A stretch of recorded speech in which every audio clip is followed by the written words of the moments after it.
Before Poseidon ruled the tides, before mortals learned to sail, there was Thalassa, the living sea itself. Born from the first breath of the world, she was not a goddess shaped by sculptors or sung by priests. She was the pulse beneath creation, endless, voiceless, and unseen. In the beginning, the earth trembled in its infancy. Mountains rose only to crumble. Winds chased one another in circles, screaming through an empty sky. And then, from the union of the sky and the earth, Auranes and Gaia, came a third presence, the one who would cradle all life to come. She was the cool shimmer that softened the fire, the mirror that swallowed the stars. They called her Thalassa, yet over eons her name was erased. Others claimed her crown, gods born later, louder, more beloved. But somewhere in the stillness of the deep, she remembers everything. Tonight we descend into her story, the myth beneath all myths. A tale of calm and creation, of jealousy and silence, of the mother of oceans forgotten by her own children. In the beginning, there was nothing but the hum of potential. The cosmos itself held its breath, suspended between light and dark, waiting for something to stir. Then, from the silent void, the first beings emerged: Gaia, the earth, firm and fertile, and Auranes, the sky, boundless and bright. From their union, the first waves of creation rippled outward, mountains, rivers, forests, and between them flowed a quiet blue shadow. That shadow grew, shimmering, expanding until it touched every edge of the young world. And as it spread, it breathed, it moved, it became alive. This was Thalassa, neither wholly divine nor mortal, neither gentle nor cruel. Her body was water, but her soul was the rhythm of existence itself. When the newborn earth trembled, she soothed it. When the sky scorched with the heat of stars, she cooled it. Where there was chaos, she brought calm. The first nights were vast and unbroken. There was no sound, no wind, only the eternal whisper of her waves pressing against the edge of creation. And in that silence, Thalassa began to remember. She remembered the warmth of Gaia's earth that cradled her, and the cold gaze of Auranes above. She loved them both, the land that gave her form and the sky that gave her reflection. Yet already she sensed distance between them. When Auranes stretched himself across Gaia, smothering her in endless daylight, the sea became their quiet border. In her heart, Thalassa became the mediator, the stillness between two cosmic forces destined to clash. She felt every tremor of their longing, every quake of their conflict. When Gaia groaned under the weight of the heavens, Thalassa absorbed her pain. When Auranes thundered, his anger became her storm. But amid their chaos, she grew. She learned to flow around boundaries, to yield without breaking, to shape without being shaped. Each wave that struck a rock and returned taught her patience. Each tide that reached for the shore and fell back taught her rhythm. Thus was born the law of motion, the first heartbeat of the world, the rise and retreat of creation itself. As eons passed, the surface of Thalassa began to shimmer with starlight. The first stars, flung across the heavens by Auranes, gazed into her waters and saw themselves reflected. That reflection, that infinite dance of sky mirrored upon sea, became the oldest dialogue in existence, the conversation between above and below. And deep within her currents, something extraordinary stirred. Beneath the calm surface, invisible shapes began to form, faint flickers of movement, like dreams taking shape before the dreamer awakens. The sea, vast and eternal, began to dream of life. No god had commanded it, no plan had been drawn, yet Thalassa felt it, a pulse within her own body, a soft flicker that multiplied and changed. Her stillness became fertile. Warm currents coiled like breath. Minerals and sunlight wove together, and from their meeting came color. The ocean, once gray and endless, now glimmered with the hues of possibility. In the world above, Gaia watched with pride. "You are the womb of creation," she whispered. "Through you, all things will be born." And Thalassa answered not with words, but with waves, long, slow breaths that touched the shore and retreated, as if nodding in reverence to her mother.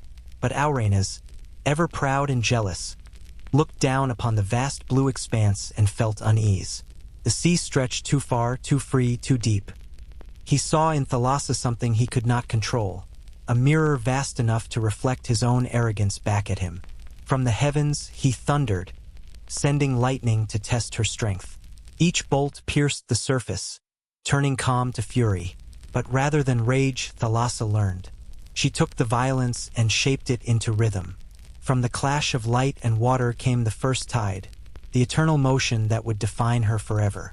As storms raged and mountains broke, Thalassa did not resist. She embraced. She wrapped her waves around the edges of the continents, tracing their shapes like a sculptor caressing stone. Her currents carved valleys, her foam birthed clouds, and through her patience the earth was softened into beauty. Thus, the sea became both boundary and bridge, separating yet uniting, vast yet intimate. When night fell, Thalassa looked to the sky and whispered to the stars. "If I am endless," she wondered, "then what am I without memory?" For even as creation thrived, something deeper called to her, a yearning to remember why she existed at all. Her waves answered her with silence. Only the rhythm of motion replied. Rise, fall, breathe, forget, remember. And so, as the newborn world began to bloom, Thalassa's heart beat with both creation and melancholy. For she understood something even Gaia and Aurena's did not. That to create is to lose a part of oneself. Every river that flowed into her, every mountain that crumbled into sand, became part of her body, but not her name. She was infinite and therefore invisible. Yet beneath her calm surface, something stirred, a new consciousness forming, restless and wild, waiting to emerge. It would not be long before the sea, once content to cradle life, would awaken to her own reflection. What happens when the sea begins to dream of life within her own depths? Before dawn existed, the sea dreamed alone. For ages uncounted, Thalassa's currents moved in slow, meditative rhythm, an endless pulse between light and dark. But within her stillness, a quiet yearning grew. She longed for voices besides her own, for motion that was not hers, for company. One morning, though morning had yet to be named, something shimmered beneath the surface. A soft glow, faint as a thought. It was not lightning from the jealous sky, nor fire from the deep. It was movement born of the sea herself. Tiny ripples of silver light drifted upward, coalescing into fragile forms that trembled as if unsure they belonged. They were the first living things, the children of water and breath. Thalassa felt them before she saw them. They swam like sparks through her veins, their movements timid and wondrous. For the first time, the sea knew companionship. It was not divine command that created life, but her own dreaming made real. Her loneliness had given birth to possibility. At first, these creatures were shapeless, ribbons of light and shadow, soft as sea foam. But with each passing tide, they learned to take form. Some became fish, flashing silver like broken stars. Others became slow-drifting clouds of plankton, painting her currents with living color. Coral forests blossomed where her hands lingered on the ocean floor. Even her sighs turned to bubbles, rising upward like laughter. The sea was no longer silent. It sang in currents, in whispers, in the crackle of waves against stone. Above, the sky watched in awe and unease. Aurenas, the ever-jealous father of creation, could not understand what he saw. Life independent of his will, life born from the sea, not the heavens? It unsettled him. He cast storms across her surface, attempting to scatter the fragile life within. But Thalassa shielded her children. She wrapped them in warmth, deep within her trenches, far from the reach of thunder. She learned quickly that nurturing life was not peace. It was protection, vigilance, sacrifice. For every creature she cradled, another was torn away by the fury of the world above. Her heart, vast and eternal, began to ache with the first echo of grief. Yet even that pain gave her purpose. When a storm broke, she learned to mend herself. When lightning struck, she carried its charge to the deep, transforming destruction into energy. Each loss became a lesson, each wave a promise. And soon, the sea teemed with abundance. The first predators appeared, vast serpents with scales that caught the dim light like blades. They glided through the currents with hunger born of instinct. Yet Thalassa did not fear them. She understood balance. Even beauty required shadow. She whispered to them through the undertow, guiding them to hunt, to feed, to rest. The sea was harmony, an orchestra of chaos conducted by her unseen will. Time flowed differently beneath the waves. A single heartbeat might span centuries. When the sun finally rose above the horizon, a golden fire Auranas reluctantly allowed. Its reflection danced across her waters, revealing colors that had never existed before. Blues deep as eternity, greens like breath held in glass. The newborn world was alive, and Thalassa's body shimmered like liquid sky. But with creation came consequence. For where there is life, there must also be conflict. The creatures she had birthed grew restless. Some devoured others. Some fought for light, for space, for dominance. For the first time, Thalassa felt anger. Not fury, but the deep ache of disappointment. Was this what she had made? Did her dream of companionship lead only to violence?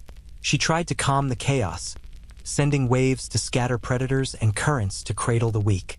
Yet she could not control every motion. The sea was too vast, too alive. In that realization, she glimpsed something profound. Even creation defies its creator. The sea might have been her body, but life had its own will. Still, she did not despair. She listened. She watched. She learned. On the ocean floor, in a valley untouched by light, a small creature flickered into being. A jelly-like glow that pulsed in rhythm with her tides. It was delicate, almost nothing, yet its glow illuminated the darkness. Thalassa marveled. From the silence of the deep, beauty had found a way to exist. Life, fragile yet fearless, persisted even where no god's hand reached. She felt awe and pride. Perhaps this was the secret of creation, to let go enough for wonder to emerge. But in the skies above, envy brewed. Auranas watched her growing dominion and whispered to Gaia, "Your daughter grows too bold. The sea obeys no will but her own." Gaia, weary from bearing mountains and forests, said softly, "She is balance, not rebellion. Without her, we would drown in fire or freeze in silence." Auranas turned away, but the seed of jealousy had already been sown. The heavens began to brood with clouds, restless and vengeful. The peace Thalassa had built was destined to tremble. She felt it, that uneasy stillness before a storm. The creatures sensed it too. Schools of fish dove deeper, coral closed like fists. Even the waves seemed to hold their breath. Thalassa raised her gaze to the sky she loved and feared. Why must harmony invite envy? She wondered. The heavens did not answer. Only thunder replied. Lightning speared the sea in long, blinding arcs. The surface boiled. The winds howled. Thalassa absorbed each strike, shielding her creatures beneath her vast body. The sea's surface became a mirror of conflict, a battlefield between creation and control. Yet through it all, she did not retaliate. She endured.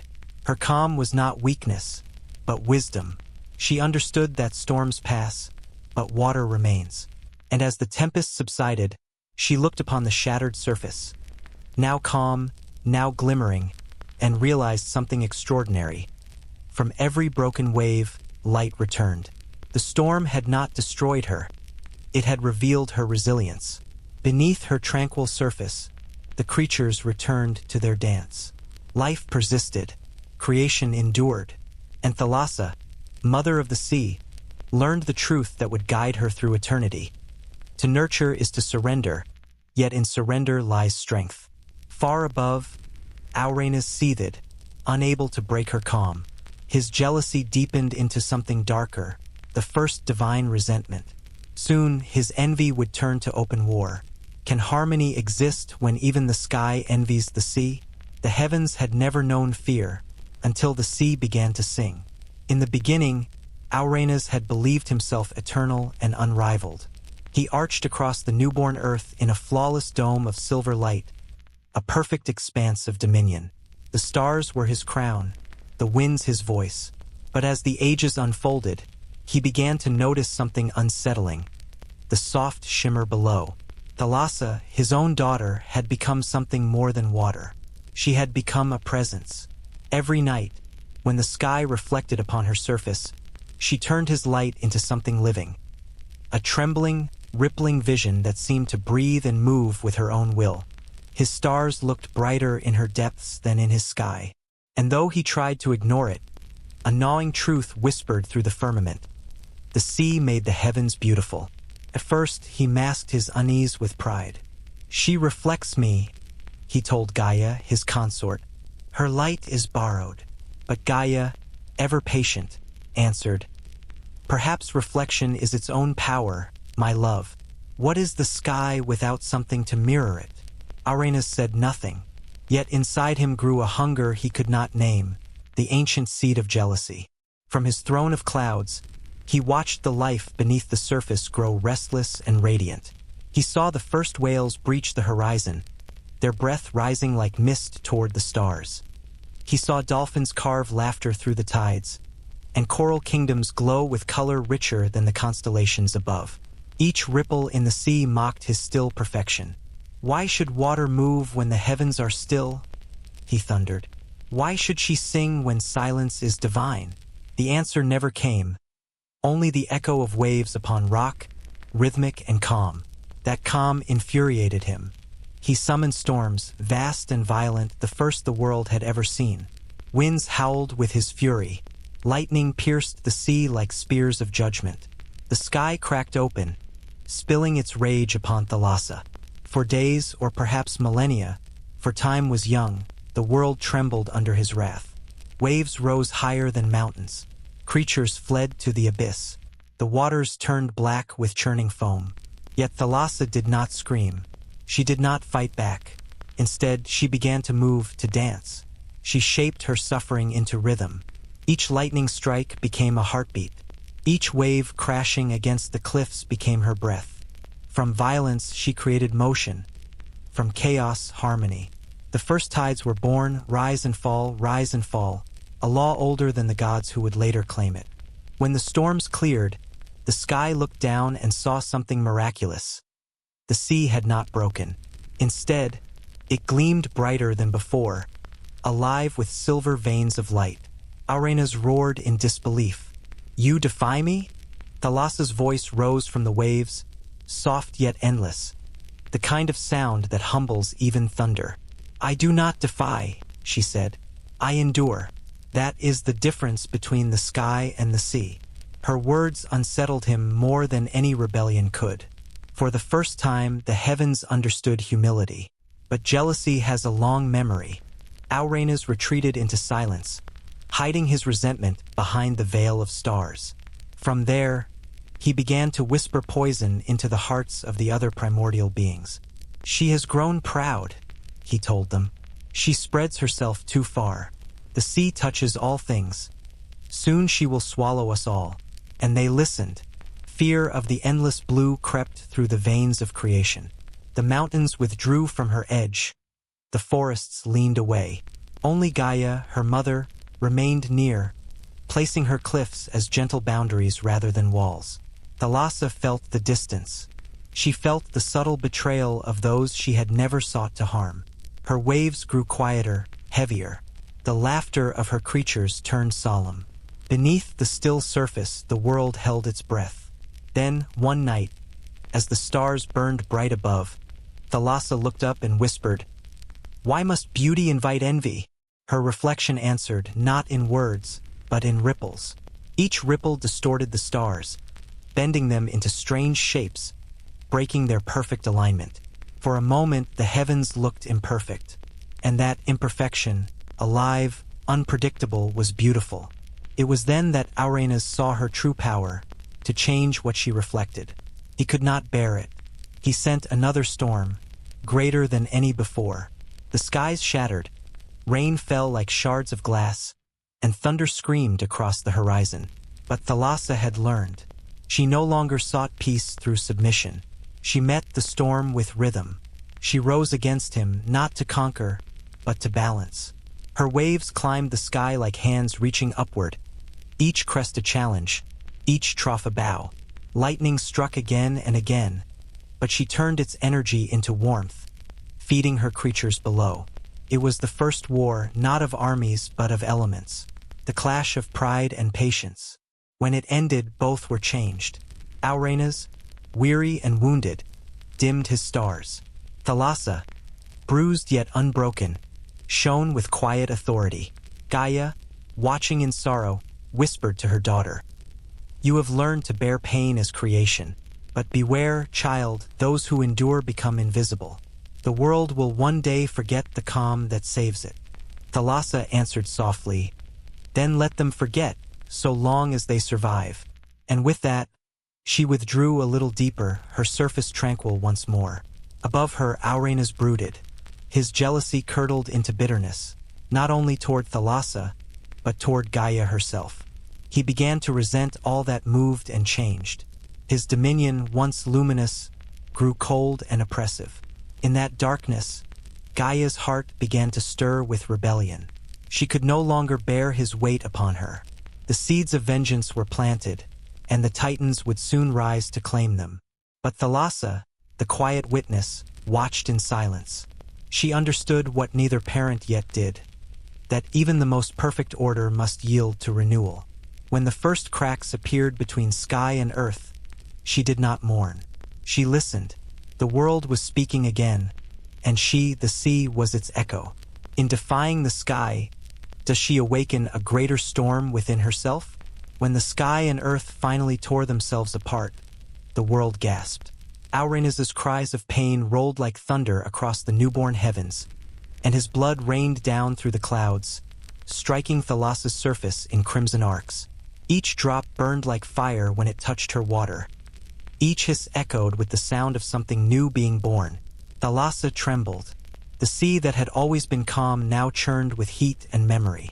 She felt the pulse of life mixing with the salt of her body, and from that meeting came something she had never known before: anger with purpose. For ages she had watched from beneath, balancing the tempers of the gods. But now, as Gaia cried out in triumph and the sky recoiled in shame, she understood that balance was no longer enough. The world needed motion, and so she gathered the storm inside her. Deep in her trenches, where sunlight had never reached, the blood of heaven mingled with the tears of earth. The waters glowed red gold, swirling with energy too vast to contain. Thalassa felt it like a heartbeat in her core, growing louder, faster, unstoppable. She whispered a prayer to calm it, but creation does not ask permission. A roar shook the ocean floor, and from the molten light rose a colossal figure. His eyes were black as obsidian, his body sculpted from tide and shadow. Where he walked, waves obeyed. Where he spoke, the sea shuddered. He was neither son nor lover at first. He was simply power incarnate. Thalassa looked upon him and knew his name before he did: Pontus, the deep sea, the untamed counterpart to her stillness. He gazed back at her, bewildered, as if awakening from her own dream. "Who am I?" he asked, though words had not yet been invented. She answered with silence and a touch, currents intertwining like breath and wind. The world around them shifted. Coral bloomed in spirals. Currents collided to carve underwater canyons. Volcanoes hissed beneath their feet. Together they shaped the foundations of the ocean's realm. Pontus was raw energy, untempered by patience. He moved with reckless joy, testing the limits of the world. When he struck the surface, waves towered toward the clouds. When he dove, the pressure cracked stone. Thalassa followed, soothing where he destroyed, softening where he roared. She realized that in him existed the part of herself she had always restrained: wildness.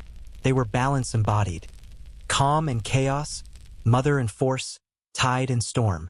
From their union came the children of the sea, a generation of beings who would inherit her vastness and his power. First came Nereus, the gentle old man of the sea, whose beard flowed like kelp and whose heart knew every current. Then Ceto, mother of monsters, born from the dark trenches where Pontus's shadow fell. After them followed Thaumas, the Wondermaker, Phorcys, the guardian of hidden depths, and Eurybia, strength of the waves themselves. The ocean grew crowded with divinity. Each child carried a fragment of their parents' essence. Beauty, terror, mystery. For a time there was harmony. The surface glittered with life, and the depths thrummed with creation. But as with all harmony, imbalance soon crept in. Pontus, drunk on strength, began to test his dominion. The sea should rule all, he rumbled. Even the mountains should bow beneath us. Thalassa's voice, calm but firm, replied, "To cover all is to lose all. The sea's greatness lies in its borders." He laughed, a sound that sent whirlpools spinning. "Borders are for the weak. I am the sea's fury." She watched him, sorrow stirring like an undertow. She had seen this pride before in arenas in the heavens. The cycle was beginning again. Pontus rose higher, sending waves crashing upon the shores, drowning valleys, and shaking the forests of Gaia. The land screamed in protest. Mountains crumbled, rivers changed course. Gaia called to her daughter, "Restrain him before he tears the world apart." Thalassa ascended, her waters spiraling upward in great columns of foam. She met Pontus at the crest of a storm. Lightning danced between them, echoing the rage of ancient skies. "Enough," she whispered, and her whisper became a command. Her calm spread through the ocean like a pulse, quelling the waves, stilling the chaos. Pontus struggled, but her patience was stronger than his force. Slowly, he sank back into the depths, where the pressure silenced him. For a long while, neither spoke. Only the steady rhythm of the tide remained. Finally, Pontus bowed his head. "Your calm shames my might," he said. Thalassa touched his brow. "Not shame," she murmured. "Balance. Even fury has its place. But without stillness, the sea would devour itself." And in that moment, the ocean learned its eternal lesson. Motion without measure leads to ruin. From then on, Pontus ruled beside her, not as conqueror but as counterpart. His power gave her tides their pulse. Her serenity gave his storms their end.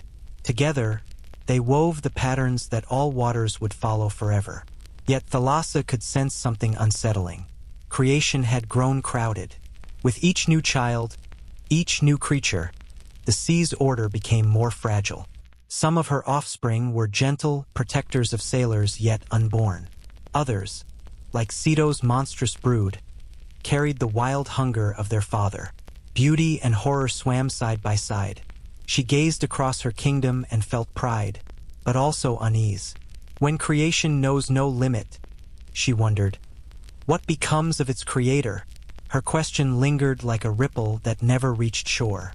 For even as she spoke, deep in the coldest trench, unseen forces stirred, currents older than herself, whispering that the age of Titans was approaching, and that the sea would soon be drawn into wars not her own. But that was for another dawn. For now, Thalassa rested, listening to the gentle clash of wave and wind, knowing peace is never permanent, only borrowed between storms. When creation knows no limit, what becomes of its creator? The sea had become a kingdom without walls, an empire of movement, light, and echo. For countless ages, Thalassa's children multiplied in secret harmony. Shoals of silver fire flashing through coral cathedrals, forests of kelp rising like green spires, pearls forming in the darkness like tears of sleep. The world above knew nothing of this wonder. Yet every ripple below carried the hum of new creation. But balance never sleeps for long. Where wonder gathers, hunger follows. From the deepest black, something stirred, vast, coiling, ancient as the first storm. It rose unseen, its scales glinting like molten iron beneath the waves. Thalassa felt it before she saw it, the tremor of power that did not belong to her. Out of the abyss, a serpent the size of continents uncurled, Echidna of the deeps, first of the monstrous kind. Her body moved with Pontus's fury, her eyes with Thalassa's calm. Creation had turned upon itself. The smaller creatures scattered. Coral shattered beneath her passing. Whales fled to the poles. Yet Thalassa did not strike. She watched, for though the sight chilled her, She recognized what the monster represented. The sea's own shadow, made flesh. Even beauty, she whispered, must cast a darker twin. Soon others followed. Leviathans with fins like mountains. Fish with mouths wide enough to swallow ships that had not yet been dreamed. Ceto's offspring filled the trenches, beasts of brilliance and terror. The ocean floor pulsed with their movement, a slow heartbeat of chaos. Pontus rejoiced. See how life honors me. The sea roars again, but Thalassa's gaze darkened. Roar long enough, she said softly, and the world forgets what silence means. For a time she let the beasts rule. It was a test, to see whether creation could find balance without her hand. Yet as centuries rolled like tides, the balance failed. The great predators devoured all. The delicate gardens she had nurtured turned to wasteland. Even light began to fear the deep. And so, the sea became a theater of contradiction. Terror moving with grace, death gleaming with beauty. Poets yet unborn would call this the age of beasts, when the ocean learned the truth of power, that to exist endlessly is to devour endlessly. Thalassa mourned. She retreated to the trenches where silence still lived. There she spoke to the oldest currents, the ones that remembered her birth. Have I failed them? She asked. Is love not enough to guide what I've made? The currents replied in whispers, weaving around her like ghostly hands. To love creation is to free it, they said. But freedom bears hunger. Her heart trembled. Freedom. She had wanted her children to choose, to shape their own forms. Yet freedom had birthed monsters. Perhaps this was the hidden price of motherhood. To watch your own creations eclipse you. Above, Gaia wept. The beasts that slipped ashore devoured forests and trampled mountains. Sister Sea, she pleaded. Call them back before the world drowns in fear. Thalassa rose, not in rage but in resolve. Her body darkened. Her waves grew tall as citadels. She whispered to her monstrous descendants, and the sound rolled through the depths like thunder made gentle. Return, she said, to the cradle that bore you. Rest. Some obeyed. They folded into sleep, sinking back into the trenches, their bodies turning to stone, the birth of reefs and ridges that still bear their bones. Others refused. They thrashed and clawed at the boundaries of the world, their fury forming whirlpools and tsunamis. Yet Thalassa did not destroy them. She simply outlasted them. Patience, her oldest weapon, wore them down until exhaustion became peace. When the last storm broke, the ocean lay quiet again. Not empty, transformed. The monsters that had ruled now became memory. Their outlines softened into myth. New creatures rose from their remains, smaller, wiser, adapted to the rhythm of both fear and wonder. The ocean learned to breathe again. Thalassa drifted among them, her presence invisible but felt in every current. She saw how the coral reclaimed the ruins of monsters, turning bone into garden. Life had not ended. It had evolved. Beauty was born again, this time tempered by remembrance. Pontus approached her, his once ferocious voice subdued. The beasts have fallen silent. You have won. She shook her head. No. The sea has learned. He studied her for a long moment. You pity even the devourers, because they remind me of us, she said. Strength without care, fury without patience. They were our reflection. And Pontus, for the first time, bowed. For 1,000 years afterward, calm ruled the waters. The first whales sang, long mournful notes that carried memory across oceans. The song of the sea changed from chaos to melody. Thalassa felt something close to peace. Yet peace, she knew, is not eternity.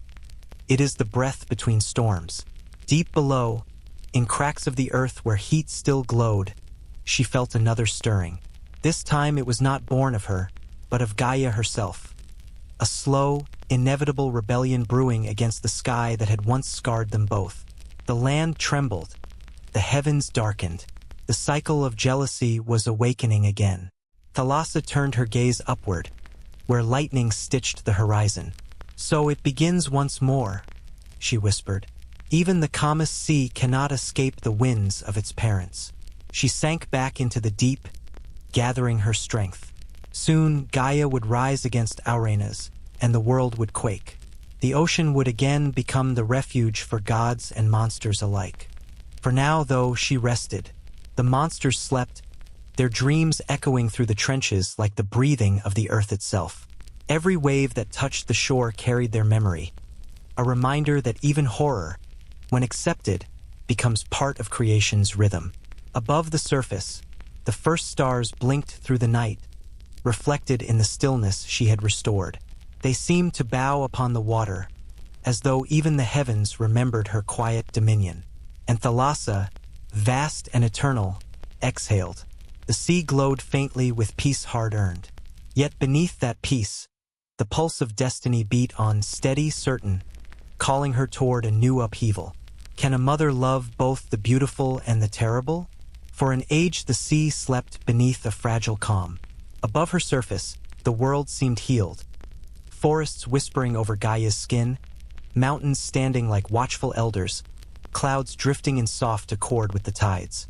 Yet beneath that peace, a deeper tension coiled. The sky still pressed heavy upon the earth, and the wound between them had never truly closed. Thalassa felt it before anyone spoke it, the tremor of resentment that quivered through the roots of mountains. Gaia's sighs traveled through stone into the seabed, and Thalassa listened as only water can. The mother of earth murmured in weariness, "He smothers me still. The sky will not lift. The world cannot breathe." Auranas, vast and glittering, had grown cruel in his insecurity. Since the blood of his wounding, his pride had hardened into tyranny. He feared change as mortals would fear night without dawn. To him, motion meant loss, freedom, rebellion. He sealed every rift that formed, pressing the horizon tighter, choking Gaia's valleys beneath his weight. What he could not control, he shamed. What he could not silence, he buried. Thalassa rose with the tides, her voice traveling to the cliffs where the land met her waves. "Mother," she whispered, "the sea remembers his cruelty, but anger breeds storms. What will calm bring if fury rules the heavens?" Gaia's reply rolled like thunder through the soil. "There can be no calm while the sky is a cage. Even the sea would suffocate if the heavens closed." The words shook Thalassa's heart. She knew what was coming: rebellion, the birth of violence not born from nature but from choice. She had witnessed storms born of jealousy, monsters born of imbalance. Now she would see a war born of will. Auranas sensed her unease and spoke down through the clouds, his voice brittle with suspicion. "Do you conspire with her, daughter of water?" Thalassa answered with restraint. "I conspire with balance, father of the sky. You mistake stillness for obedience." Her answer angered him. Lightning split the horizon. Rain slashed her surface, yet she refused to move. "I endure," she said quietly. "You may wound, but you cannot bind the sea." Gaia heard and smiled beneath the mountains. From her depths she called forth her sons, the Titans, vast as continents, shaped of stone and flame. They rose from caverns and valleys, their heads touching the clouds. The youngest, Cronus, carried a blade forged from the metals of Gaia's heart. With it, he would end the age of suffocation. Thalassa watched them gather on the shorelines, 12 shadows against the dawn. Her waters lapped at their feet, reflecting their faces like omens. They were magnificent, terrible, inevitable. She felt pity for them all, for she knew that rebellion is the twin of regret, and both are born from necessity. When the night came, Gaia gave the signal. The world held its breath. Auranas descended, his light stretching to cover her as always. But this time the earth did not yield. From every mountain crack, the Titans erupted. They seized their father's arms of cloud and tore them apart. The sky screamed, the sea convulsed. Lightning fell like rain of fire, striking the waves until they steamed. Thalassa rose to shield what she could: her creatures, her coral gardens, her sleeping monsters. She wrapped the coasts in mist so mortals yet unmade would never see the sight. When Auranas' blood spilled once more, she caught it, softening its fall, letting it sink into her body rather than poison the land again. Out of that mingling, strange forms began to stir. Spirits of foam and ash, the earliest harbingers of divine metamorphosis. The war lasted a heartbeat or a millennium. In creation time there is no difference. When it ended, the heavens had broken. The stars scattered like shattered glass, and the Titans ruled the world. Gaia's voice quieted. Auranas fled upward, exiled into distance. His brilliance dimmed into the cold glitter of night. The sea, though, was forever changed. Her color darkened to indigo, as if absorbing the grief of her parents. The storms that once came from jealousy now came from memory. She had seen the first act of cosmic rebellion, and knew it would not be the last. Gaia came to her in the hush after the battle. "Daughter," she said, "the sky is free and so am I, but freedom leaves a scar. You will carry part of it." Thalassa bowed her waves. "Then let it be so. Scars remind us where the world has healed." The Titans built their rule across the continents, raising mountains higher, deepening valleys, forging the rivers that would one day return to her. Their footsteps shaped the coasts. Their laughter rolled like avalanches. The earth thrummed with strength, but it was a strength without gentleness. Cronus, the new lord of time, decreed that every living thing should obey the cycle of birth and decay. "Nothing shall last forever," he said, unaware that even his reign would obey that law. Thalassa alone remained untouched by his decree. "I began before time," she whispered to the tide. "I will endure after it ends." Yet endurance had its cost. The Titans looked upon the sea and saw not a mother, but a resource.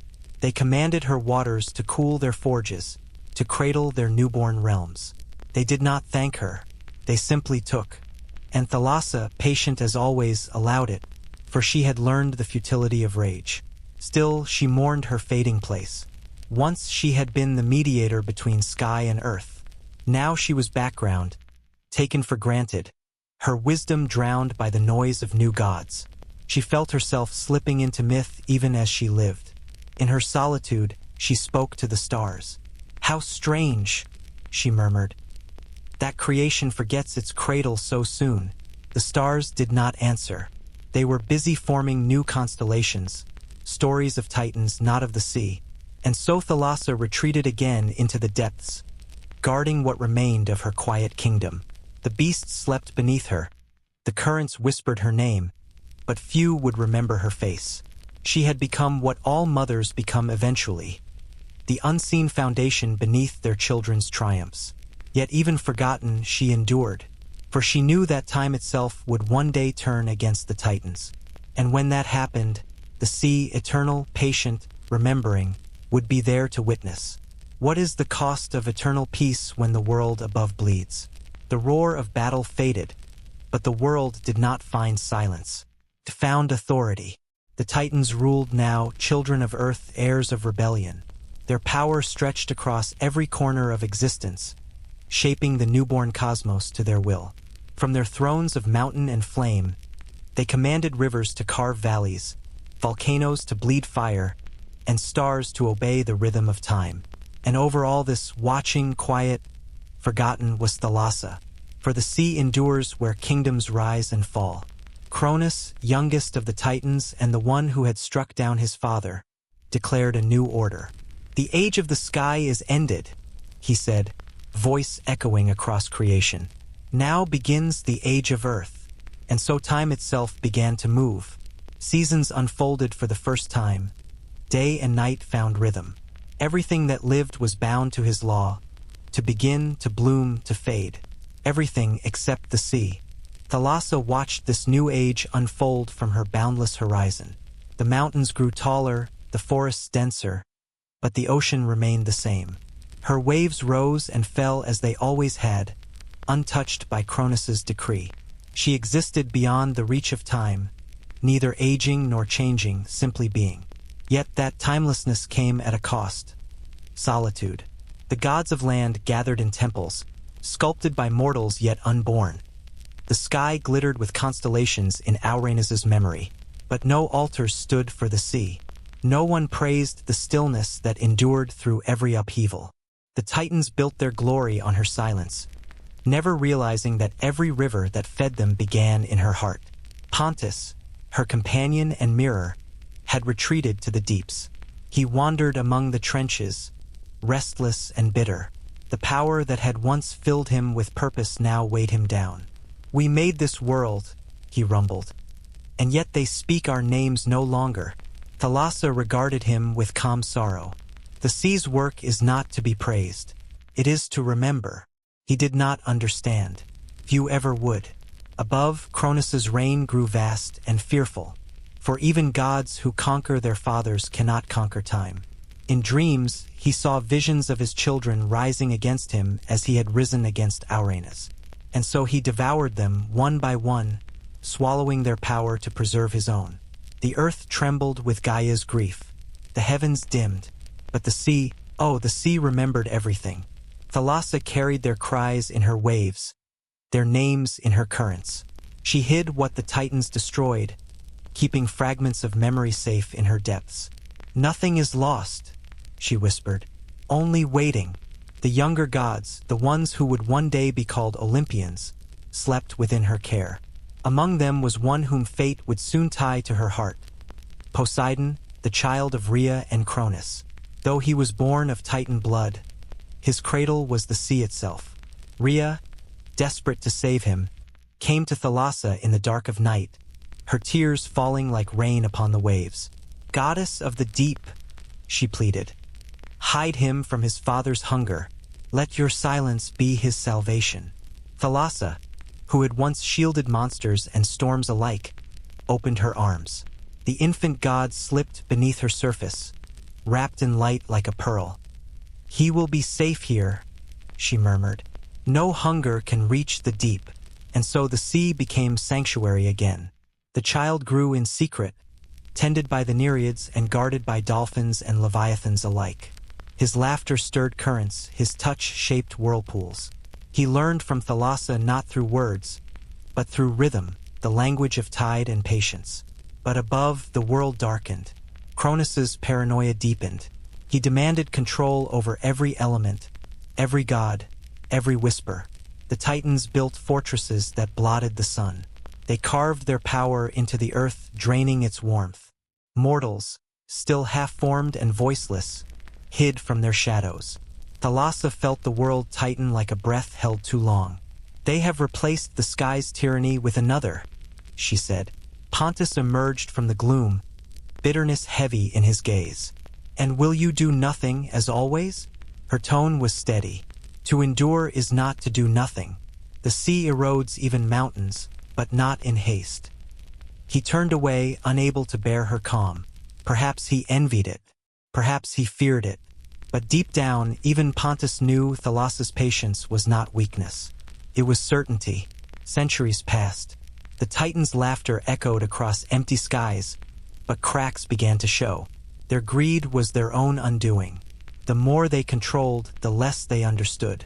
Fires burned without rest, rivers dried beneath their pride, and even the stars grew weary. The earth herself began to tremble with revolt once more. Gaia's voice returned, weary but unbroken. "The children of rebellion have forgotten why they rose. They will fall as their father fell." Thalassa listened, her currents whispering agreement. She had seen this pattern too many times. Creation birthing pride, pride birthing ruin. "And who," she asked the waves, "will remember them when they are gone?" Her waters answered in silence. For silence, she had learned, is the truest witness. One night, as the Titans feasted upon the mountain peaks, the sea glowed faintly beneath the stars. From her depths rose a faint hum, the sound of something ancient stirring. The winds stilled, the creatures listened. It was not song nor speech, but the heartbeat of inevitability. Change was coming again, carried on the horizon. Cronus sensed it but could not stop it. He had eaten his children, yet one, the hidden one, still lived. He would learn soon that destiny hides best in the sea. As dawn broke, Thalassa looked upon the horizon where sky met water. "Another age begins," she whispered. "Another cycle of pride and fall. And still the tide returns." She turned her gaze downward, toward the sleeping child in her cradle of coral. "Sleep, little one," she murmured, her voice like a lullaby through the trenches.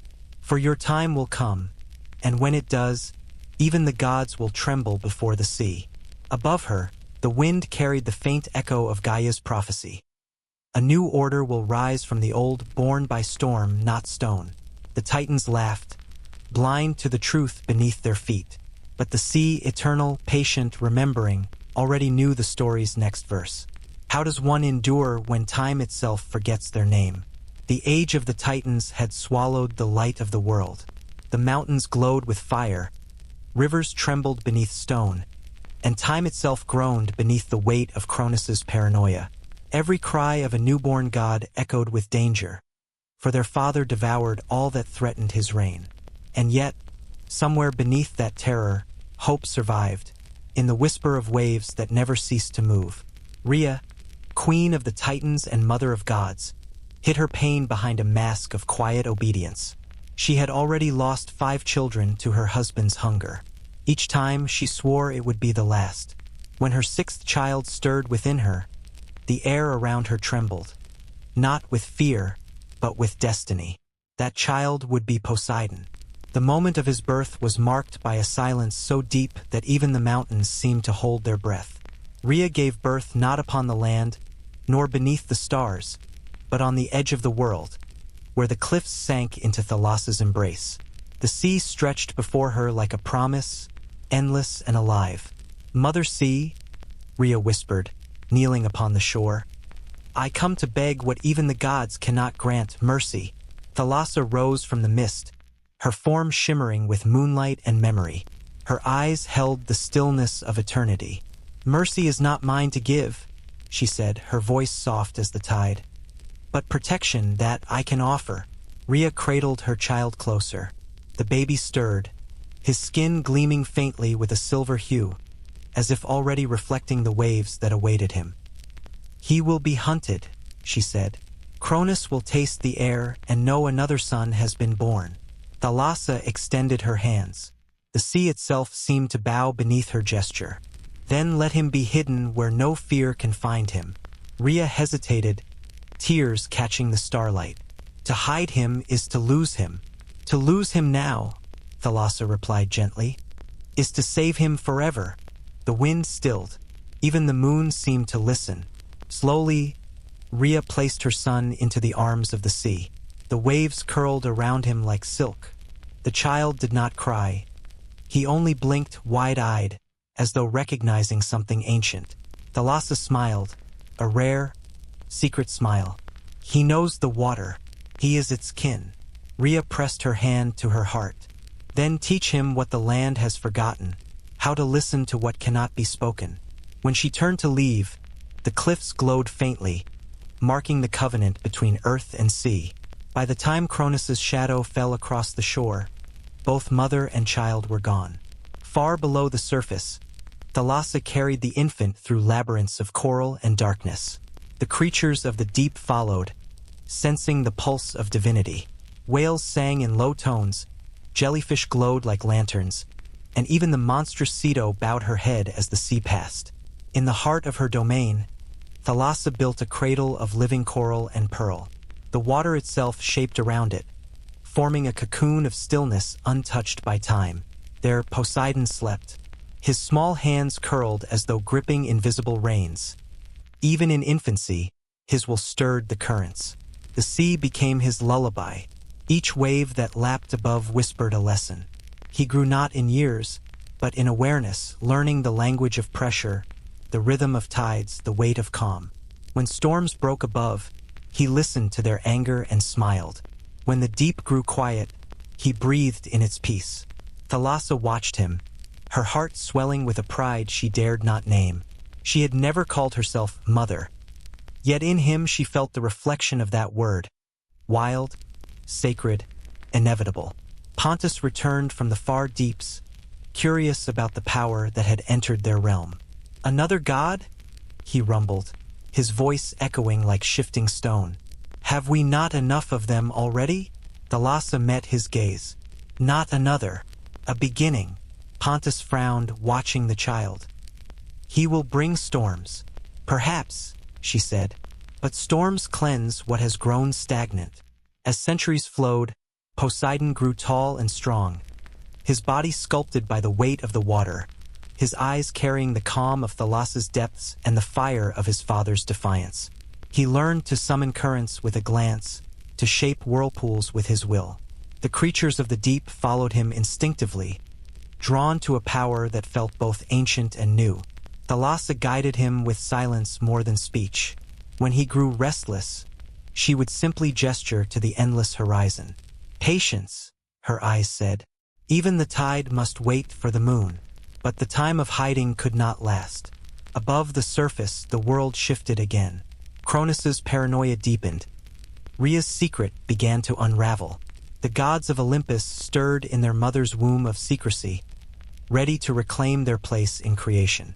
When Rhea finally returned to Thalassa's shore, she was no longer the trembling mother who had begged for mercy. She was defiance incarnate. "It is time," she said. "My children must rise."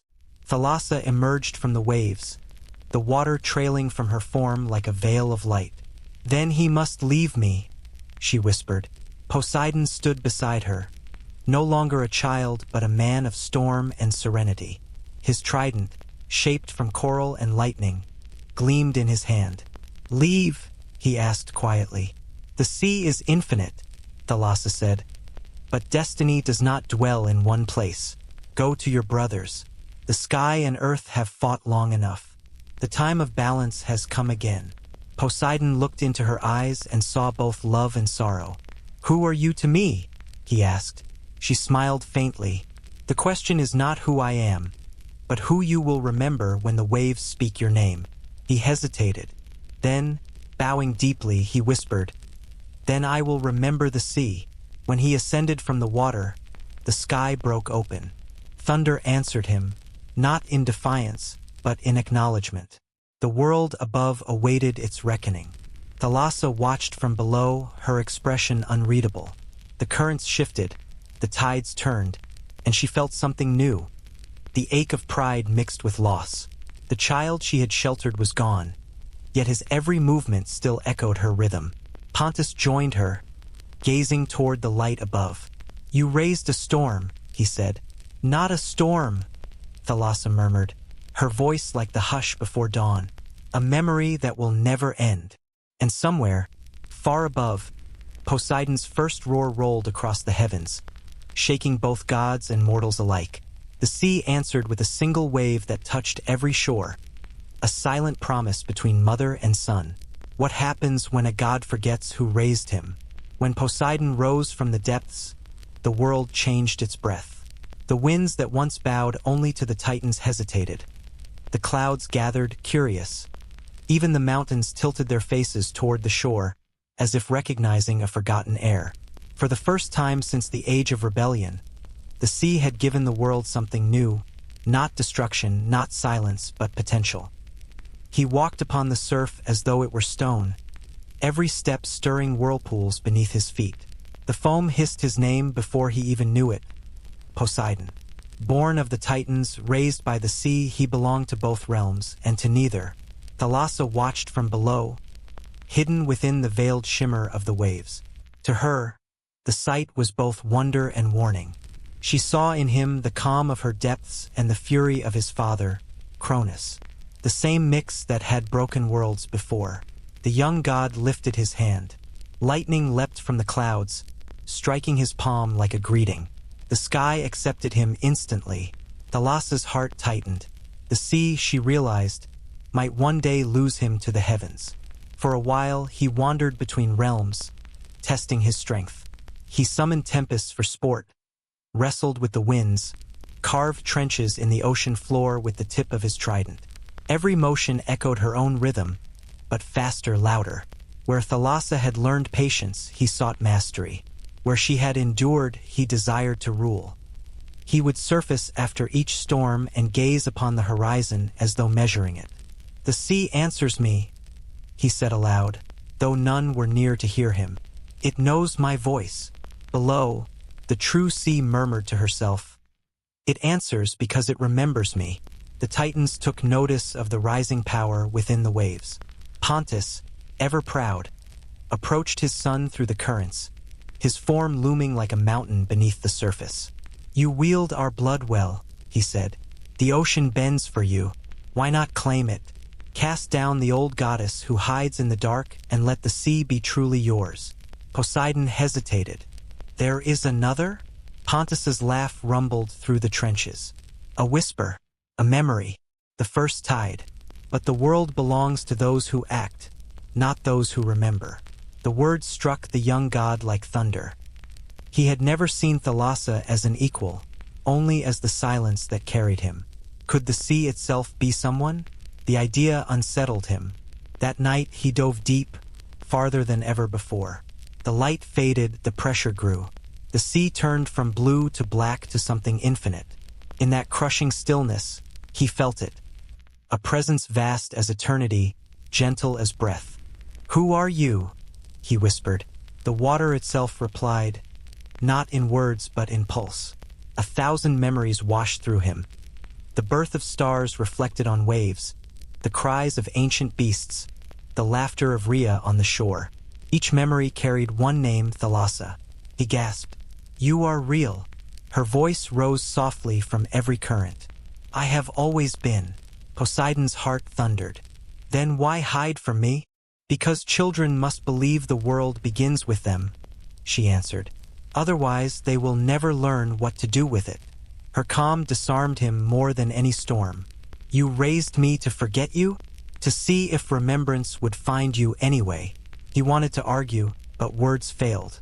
In her stillness he felt his own reflection, and for the first time, shame. Above the waves, the sky darkened. Cronus's reign tottered. Zeus, the hidden child, was gathering allies. The scent of war rode the wind again, and Poseidon, restless with new knowledge, felt the pull of destiny. He emerged from the depths, his mind torn between reverence and pride.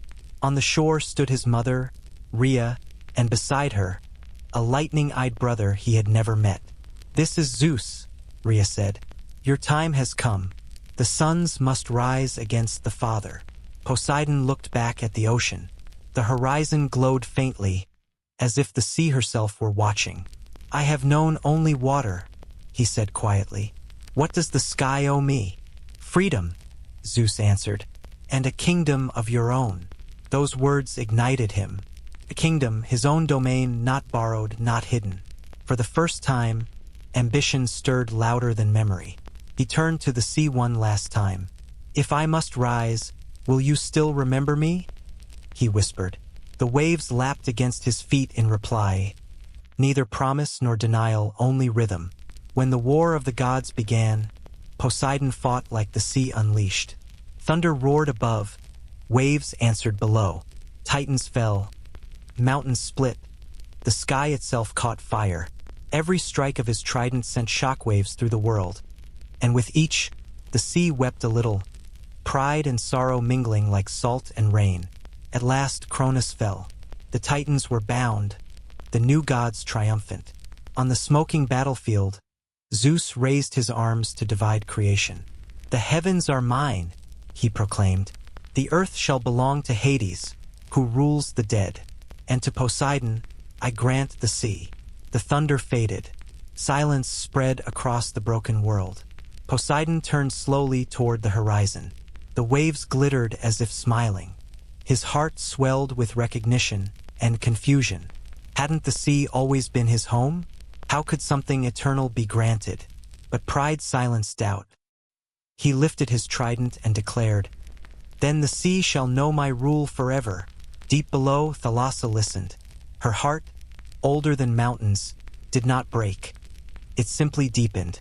She had seen this before, sons mistaking inheritance for creation. Still, she whispered to the tide, "Rule, my child.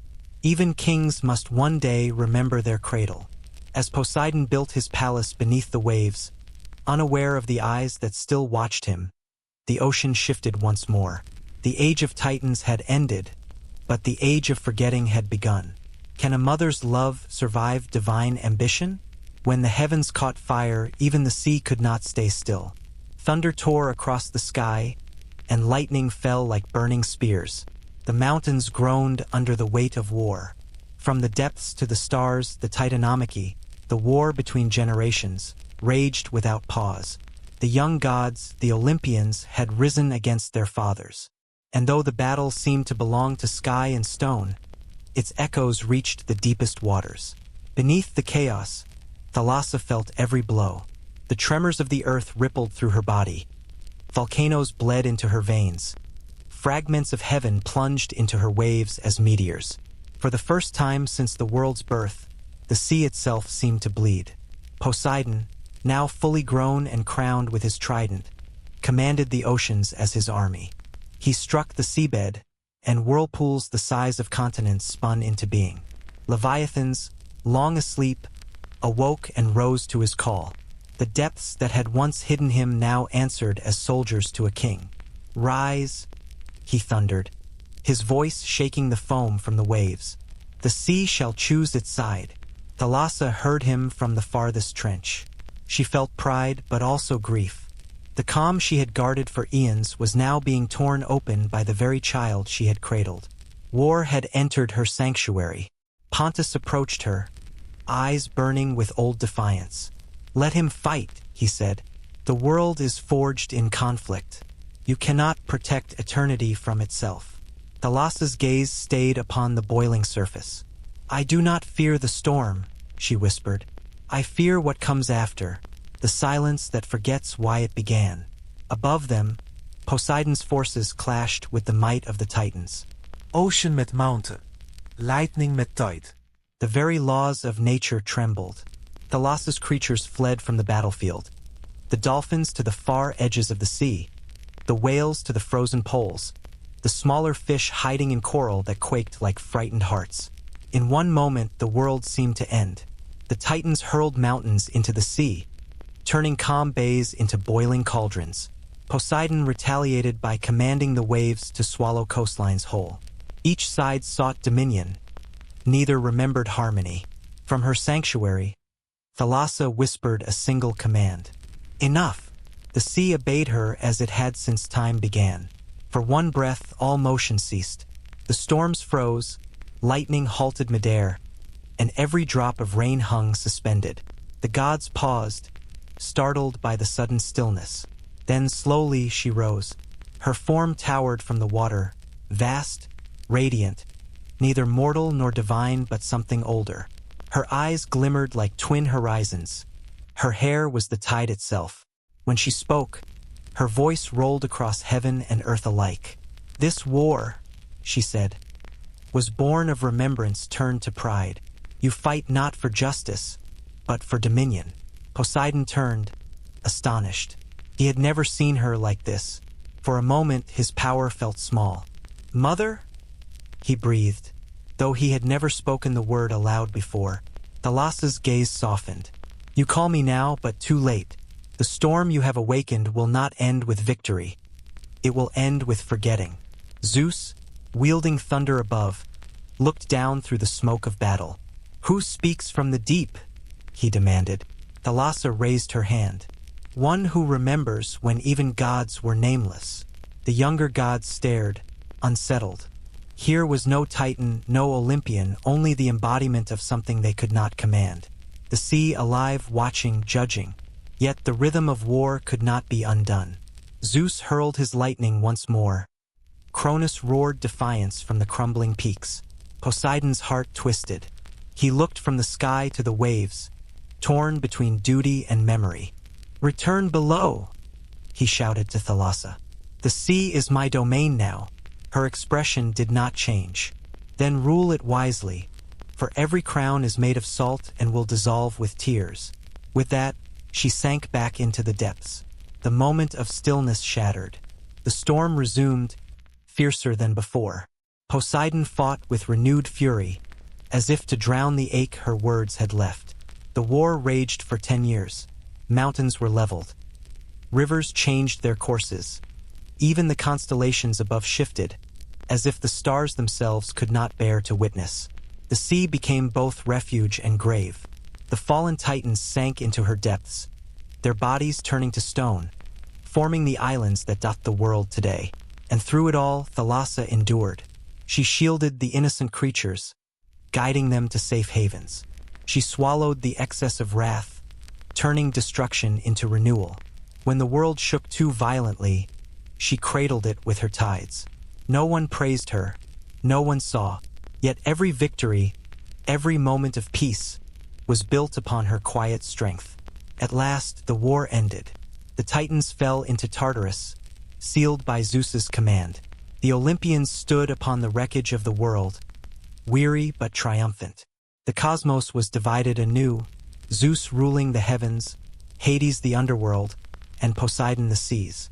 To the victors, the world was reborn. But to Thalassa, it was simply changed. The calm that followed the war was heavy, haunted by echoes of what had been lost. She drifted through her own waters, her reflection dim. Where once her name had been sung in creation's first lullaby, now it was replaced by others louder, younger, hungrier for worship. Poseidon, from his new coral throne, looked upon the ocean and declared himself its first true god. The waves bowed before him, not out of devotion, but out of memory. Deep below, Thalassa watched and said nothing. Pontus broke the silence. "He has taken your place." "No," she said quietly. "He has taken his turn." For in her heart, Thalassa knew what no god yet understood, that every ruler of the sea would one day be forgotten, but the sea itself would remain. As she drifted back into the abyss, the world above began to celebrate its new order. The air was fresh again, the earth green. Yet beneath the calm, the old goddess whispered to herself a truth the Olympians had not yet learned, that peace is only the space between storms. And far away, in her hidden sanctuary, the waves still carried her name, spoken not by gods, but by the sea itself. Will the sea remain untouched when the heavens burn? The war had ended, but the silence that followed was not peace. It was the hush that comes after thunder, heavy, uncertain, filled with ghosts of sound. Across the wounded world, the new gods took their thrones. Zeus ascended to the heavens, his crown forged of lightning and will. Hades retreated below, his kingdom carved from the bones of the fallen. And between them stood Poseidon, lord of the sea, child of two ages, crowned by the water that once cradled him. He was no longer the curious youth who had learned from the tides. The war had carved him into marble and storm. His trident shimmered like captured sunlight, each prong humming with power. As he stepped into the heart of the ocean, the waters parted for him in reverence. "Behold," thundered Zeus from the sky above, "the realm of the deep is yours, brother. Rule it as you will." The proclamation echoed across the horizon, ringing in caverns, echoing in the minds of mortals yet unborn. The heavens blazed with victory, and the sea, vast and shimmering, bowed beneath its new king. But beneath that bow lay something older, quieter, and far more knowing. Thalassa watched from the shadowed trenches, her presence veiled by the rippling glow of the surface. The title of ruler meant nothing to her. She had been the sea long before thrones existed, before power had a name. Yet she watched him with something that was not envy nor anger, but a deep ache only eternity understands. He raised his trident and called the waves to heel. "The sea obeys me now," he declared, voice thundering through the depths. "Let all creatures beneath the surface know my will." And the sea did obey, for how could it not? The oceans themselves had learned obedience through her patience. Every current bent toward him, every ripple moved at his command. Even the creatures of the abyss stirred, uncertain whether to bow to the new rhythm that pulsed through the water. Pontus approached her in the dim light, his voice half admiration, half bitterness. "Your son has claimed your throne. You gave him life, and now he gives you silence." Thalassa's eyes never left Poseidon. "He gives me continuation," she said softly. "That is enough." But Pontus, ever the storm, could not accept her calm. "Enough? You, who shaped the tides, now hide in shadows while your name is erased from the mouths of gods." Her expression did not change. Names are temporary. The sea remembers without language. Above them, Poseidon began his rule in earnest. He built a palace of coral and gold, its walls gleaming brighter than sunrise. He gathered his court, the Nereids, the Oceanids, and the spirits of rivers and waves. Songs of praise filled the currents, and in every note, Thalassa's silence deepened. The young god brought order to the chaos she had once cherished. He charted the seas, gave each current a path, each creature a role. Where Thalassa had trusted the natural balance, Poseidon imposed command. The ocean became a kingdom, structured, measured, magnificent, but less free. The mortals, still new to speech, learned to fear his name. They prayed to him for calm waters and mercy in storms, leaving offerings at the shore. In their worship, they forgot the older goddess who had once held the sea's heart. And so, in the quiet between tides, Thalassa drifted deeper, unseen. She did not resent him. She pitied him. To rule is to cage what should be boundless. To command the sea is to never truly hear it again. One night, as the moon hung full and pale above the waves, Poseidon descended into the depths. He followed the faint hum of the currents, the same hum that had once lulled him to sleep in his infancy. It led him to the edge of the abyss, where the light of his palace could not reach. There, in the black vastness, he saw her. Thalassa sat upon a throne of silence. No gold, no pearl, only stillness. Around her, the water moved without sound, as if afraid to disturb her calm. Her gaze met his, and time itself seemed to pause. "You have done well," she said at last. Poseidon's chest tightened. "I have brought order to chaos. The sea bends to my will. I am its master." Thalassa tilted her head slightly. "Is that what you believe?" He frowned. "I have seen its obedience. I have shaped its storms. I have conquered its depths." Her voice was not reproachful, but sorrowful. "And yet, you stand before me to prove it." He looked away. For the first time, his certainty faltered. Thalassa rose, her form dissolving into the water, her presence surrounding him. "You do not master the sea, Poseidon. You are part of it, as fleeting and as eternal as a single wave. The sea obeys no one, not even me." The silence between them was vast. At last, she reached out and touched his shoulder. "Remember, my son, to rule is not to own. The ocean was never yours to command. It is only yours to understand." Then she was gone, dissolving into mist and memory. Poseidon floated alone in the darkness. For a long time he said nothing. Then, slowly, he lowered his trident. Above him, the faint glimmer of his palace shimmered, magnificent, but hollow. He returned to his throne, but something within him had changed. His commands grew quieter, his storms less cruel. The mortals noticed and whispered that the god of the sea had grown wise. They never knew the reason why. In the depths, Thalassa lingered, unseen, her calm restoring the balance her son had almost broken. She no longer needed temples or worship. Her existence itself was the temple, eternal and self-sustaining. The world above would remember Poseidon as king of the sea. But the sea itself, that vast and ancient consciousness, would forever remember Thalassa as its soul. She smiled, unseen, as the tide returned to its rhythm. For every crown, every throne, every name carved into myth eventually washes away. Only the water endures. What becomes of a goddess when memory itself erodes? Time moved differently beneath the waves. To mortals, centuries passed. To gods, only the slow turning of memory.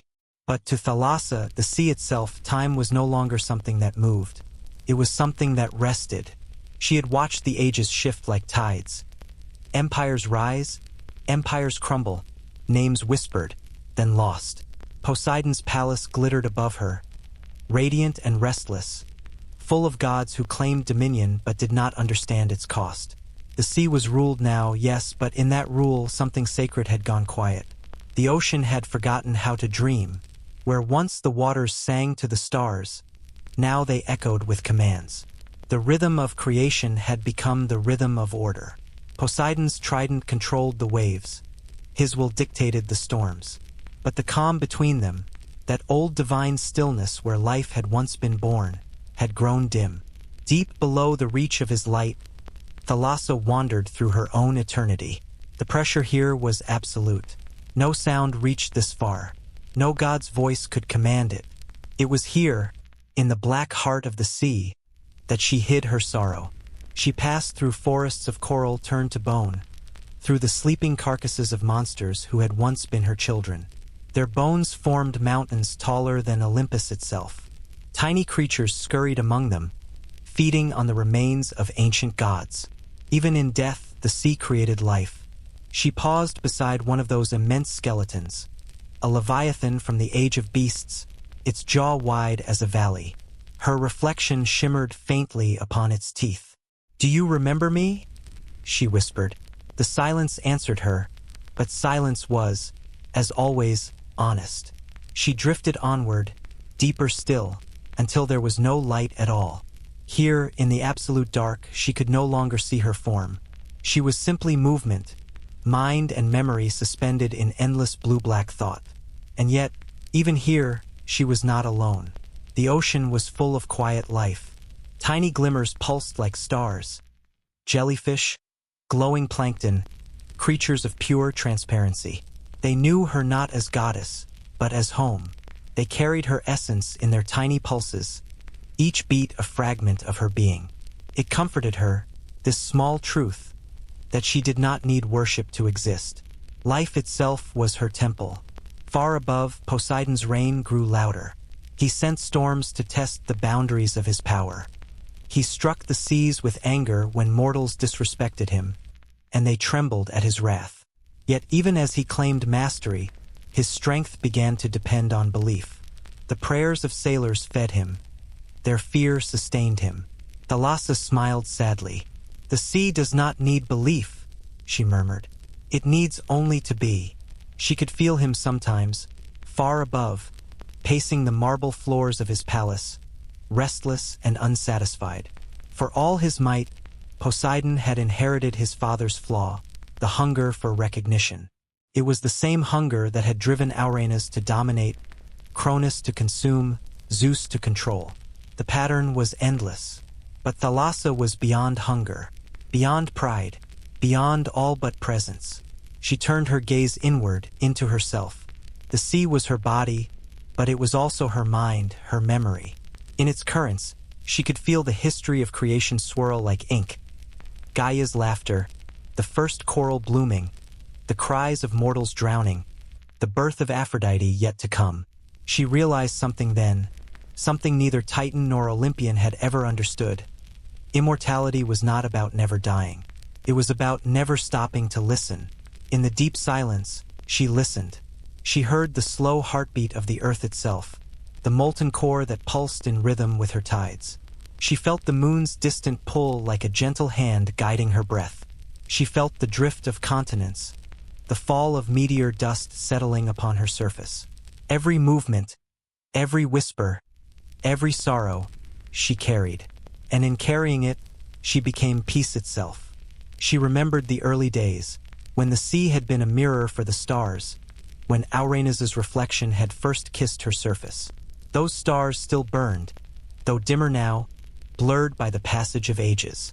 And still she reflected them faithfully. Once, a mortal poet would write, "The sea is the mirror of heaven." He would never know how literal that truth was. Stillness, that was her domain now. Stillness so complete it became eternal. The creatures of the deep began to change in her presence. They grew gentler, more luminous, shaped by her patience. Their eyes adapted to darkness, seeing not with sight but with knowing. In them, the essence of Thalassa lived on, quiet, observant, eternal. But the world above forgot. Temples were built to Poseidon, songs sung in his name. Sailors offered sacrifices before voyages, begging him for mercy. And when their ships survived the storm, they thanked him. Never her. Yet Thalassa felt no bitterness. Forgetting was part of the sea's rhythm. Memory was like a tide. It recedes so that it can return. One night, as a comet streaked across the surface of the sky, she rose partway from her depths, drawn by a sound she had not heard in centuries. A mortal voice. A lone sailor, shipwrecked and half-mad, floated upon a piece of driftwood, whispering prayers not to Poseidon, but to the sea itself. "Whoever you are," he said weakly, "whoever watches beneath the waves, if you are listening, don't let me vanish." Thalassa stirred. The current around him grew warm, wrapping him in calm. The man sighed, his heartbeat slowing to peace. He did not drown. He drifted into sleep, a sleep so deep it became legend. In the morning, his body washed ashore upon a distant island. He lived. He would tell his story of a nameless goddess who had carried him to safety. And though no one would believe him, the story would spread like a ripple across generations. Thalassa smiled in the dark. "Even forgotten, I am remembered," she whispered. "Even silent, I am heard." She sank again, back to her quiet throne. Her eyes closed. Around her, the sea exhaled, long and slow. Above her palace of darkness, Poseidon ruled the waves in his name. But beneath, in the place where light could not go, she remained the pulse of all things, unseen, unending, indispensable.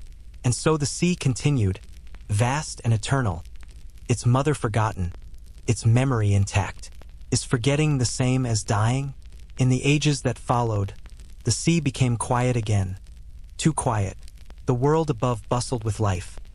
Empires rose upon the backs of continents. New gods whispered from marble temples, and mortals learned to sail the skin of the ocean. They called her surface Poseidon's realm, never realizing that beneath each wave still pulsed the heart of something older, gentler, and infinitely patient. Thalassa had withdrawn so deep that even gods rarely felt her presence anymore. Yet her essence remained in every drop of water, in every tide that kissed the shore. The sea never forgets. It only grows quiet enough for others to mistake its silence for absence. And from that silence, something beautiful began to grow. Far below the surface, where twilight met eternity, the daughters of the sea stirred, the Nereids, born of her lineage, shaped from the shimmer of currents and the hush of moonlight. They were neither mortal nor fully divine. They were memory-given melody, Thalassa's emotions, turned to living song. At first, they moved shyly among the reefs, their laughter rippling through the corals like sunlight through glass. Each of them carried a fragment of her spirit. One the calm, one the sorrow, one the gentleness that soothed storms. Together, they became the sea's collective voice, a harmony for a goddess who no longer spoke. The world above began to hear them. Sailors drifting through fog at night would catch faint music rising from the waves. It wasn't words, it was feeling. Some heard it as comfort, others as warning. A melody without language. It moved through the air like breath from the ocean itself. They called it the Song of the Sea. In truth, it was Thalassa's way of remembering herself. She had poured her quiet love into these daughters, shaping them not as rulers or warriors, but as keepers of her heart. When they sang, the waters glowed faintly, and for a moment, even Poseidon's storms softened. He felt it too. From his throne of coral and pearl, Poseidon often paused during tempests, his trident humming faintly. Somewhere deep below, a melody would reach him, familiar, haunting, soothing. He could never name its source. He only knew that when it touched him, his fury ebbed. He would close his eyes and whisper to himself, "The sea sings when it forgives." But the Nereids did more than soothe their father. They carried Thalassa's memory into the mortal world. When sailors perished at sea, they would guide the lost souls gently downward, cradling them in currents of light. Their voices would weave around the drowning, easing their fear, turning their final breath into peace. No one drowned in silence. Every end was sung. Over generations, these stories grew. Mortals told tales of maidens who sang from the waves, whose songs could calm storms or summon them. Some said they were sirens, temptresses of doom. Others said they were angels of mercy. Both were right in a way. The sea could be both cradle and grave. The Nereids did not correct them. They were content to be myth so long as the song remained. Sometimes, when the moon was full, they rose together from the surface, their hair reflecting starlight, their voices binding sky and sea into one sound. Fishermen anchored far from land would freeze in awe, their hearts trembling with something they could not name. The air itself would shimmer, as if listening. In those moments, Thalassa stirred from her deep rest. She could feel her daughter's voices vibrating through the ocean's body, waking echoes long dormant. The sea itself seemed to breathe in rhythm with their song. She whispered from below, unseen, "Sing, my children, remind the world that the water still remembers." Her whisper became part of the melody, inaudible but felt. When the Nereids' voices faded into dawn, the mortals above would find the waves calm, the winds asleep, and their ships gently carried toward home. Not every mortal was saved, though. Sometimes the sea still claimed what it desired. But even then, Thalassa's mercy lingered. Those who vanished were said to drift not into darkness, but into her embrace, a kingdom of stillness beneath song. One sailor, a poet before he was lost, once wrote a final line upon a piece of driftwood. "The ocean does not devour, it remembers." When his body was later found, the words had already blurred. The ink washed to faint blue veins, as though the sea itself had signed her approval. As centuries rolled, the Nereid's song became the soul of navigation. Mariners carried conch shells, believing their hum was the echo of that ancient music. Priests of Poseidon recited hymns before voyages, though few knew those prayers had once been lullabies for Thalassa. Still, she asked for no credit. She had learned that remembrance does not require recognition. To be felt was enough. From her deep throne, she watched humanity flourish, tiny sparks of ambition crawling across her surface in fragile wooden vessels. They called her vast, terrifying, unknowable. Yet she loved them quietly, for every voyage, even the arrogant ones, reminded her that curiosity was the same force that had once birthed her. Pontus sometimes mocked her gentleness. "You pity them, those fleeting creatures who float upon your skin like dust?" Thalassa smiled. "They are dust that dreams. I was born from a dream. Perhaps they, too, will become gods of memory one day." He snorted and sank back into shadow, leaving her alone once more. As the ages turned, fewer mortals remembered her name. The temples of Poseidon grew grand, carved with columns that faced the sea. Offerings of wine and bulls filled the surf, tributes to the Lord of Waves. Yet whenever they poured their libations, the water carried the liquid down into her realm first, as though the sea itself still honored its mother in secret. She did not need offerings. She had her daughter's song. It was enough to keep eternity awake. When night fell, the stars reflected across the calm water like 1,000 candles upon her skin. Each flicker reminded her of Aurenas, the father who once mirrored himself in her.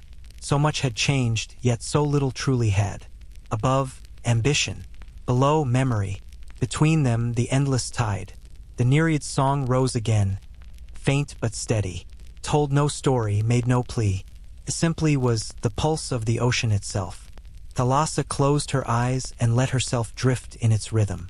Through their voices, she felt alive again, connected to everything she had ever loved and lost. "Let them forget my name," she whispered into the current, but never the sound of peace. Her words sank into the deep, carried outward by the waves, where they mingled with the Nereid's melody. Above, the sailors who heard it would smile in their sleep, not knowing why. They would call it luck, calm, or divine favor, but it was none of those things. It was simply the sea remembering itself. Can memory survive only in song? Long before the names of heroes were carved into stone, before empires dared to map the world, there came a moment when mankind first looked upon the ocean not as a barrier, but as an invitation. They had always feared the sea. It was a living thing, unpredictable and vast, devouring coastlines in silence. The elders warned of monsters, of gods who punished arrogance with waves taller than temples. The sea was to be worshipped from afar, never touched. But curiosity, Thalassa's oldest gift, stirred within the hearts of mortals. They began to wonder what lay beyond the horizon. Was there another world? Another dawn waiting behind the curve of the earth? And so began the first voyage. It started in a nameless village where the cliffs kissed the sea each morning. The people lived by the tides, gathering shells, casting nets, whispering prayers to Poseidon at dawn. Yet one man among them could not be content with the familiar. His name was Ion, a craftsman of wood and dreams. He watched the waves each evening, not with fear, but with a strange, aching wonder. His neighbors thought him mad. "The sea does not want you," they said. "It takes what it pleases and keeps it." But Ion would answer softly, "Then let it keep me." For months, he worked in secret, shaping timber from the nearby forests into something the world had never seen, a vessel that could float. The gods of the shore whispered doubts into his mind. The wind taunted him. Even his own family begged him to stop. Still, he persisted. When at last the boat was finished, he stood before it as if before an altar. It was crude, small, fragile, a heartbeat of ambition against the pulse of the infinite. That night, as he prepared to set sail, a storm gathered on the horizon. The others took it as an omen. "The sea rejects your arrogance," they cried. But Ion did not waver. "The sea has never spoken to us," he said. "Perhaps it has only been waiting for someone to listen." He pushed the boat into the dark water and stepped aboard. The waves rose to meet him, cold and deliberate. The shore behind him vanished, swallowed by mist. Alone, he drifted into the unknown. Below, in the deep, Thalassa stirred. Her daughters, the Nereids, sensed the intrusion and sang warnings through the currents. "Mother," they called softly, "a mortal sails without offering, without prayer. Shall we sink him?" Thalassa, from her throne of stillness, answered, "No, let him come. I would see what courage looks like in those who have forgotten me." Her voice rolled through the deep like a pulse, reaching even the faint edges of the horizon where Ion's small craft tossed helplessly. He felt it, not as sound, but as sensation. The sea grew warm around him. The stars reflected brighter. For the first time, he sensed that he was being watched, not by wrath, but by wonder. He whispered into the darkness, "Who are you?" And the waves answered not in words, but in rhythm. A swell rose, then fell, rocking his vessel gently, guiding him eastward. The fear inside him began to fade. Days passed. The sun scorched by day, the stars froze by night. His provisions dwindled. He learned the language of wind and tide, steering by instinct alone. And always, that unseen presence lingered, neither rescuing nor destroying him. At times he thought he heard voices, soft, melodic, familiar. The Nereid's song drifted across the water like breath. It told him nothing of gods or destiny, only of patience. He began to understand. The sea was not an enemy to be conquered, nor a god to be flattered.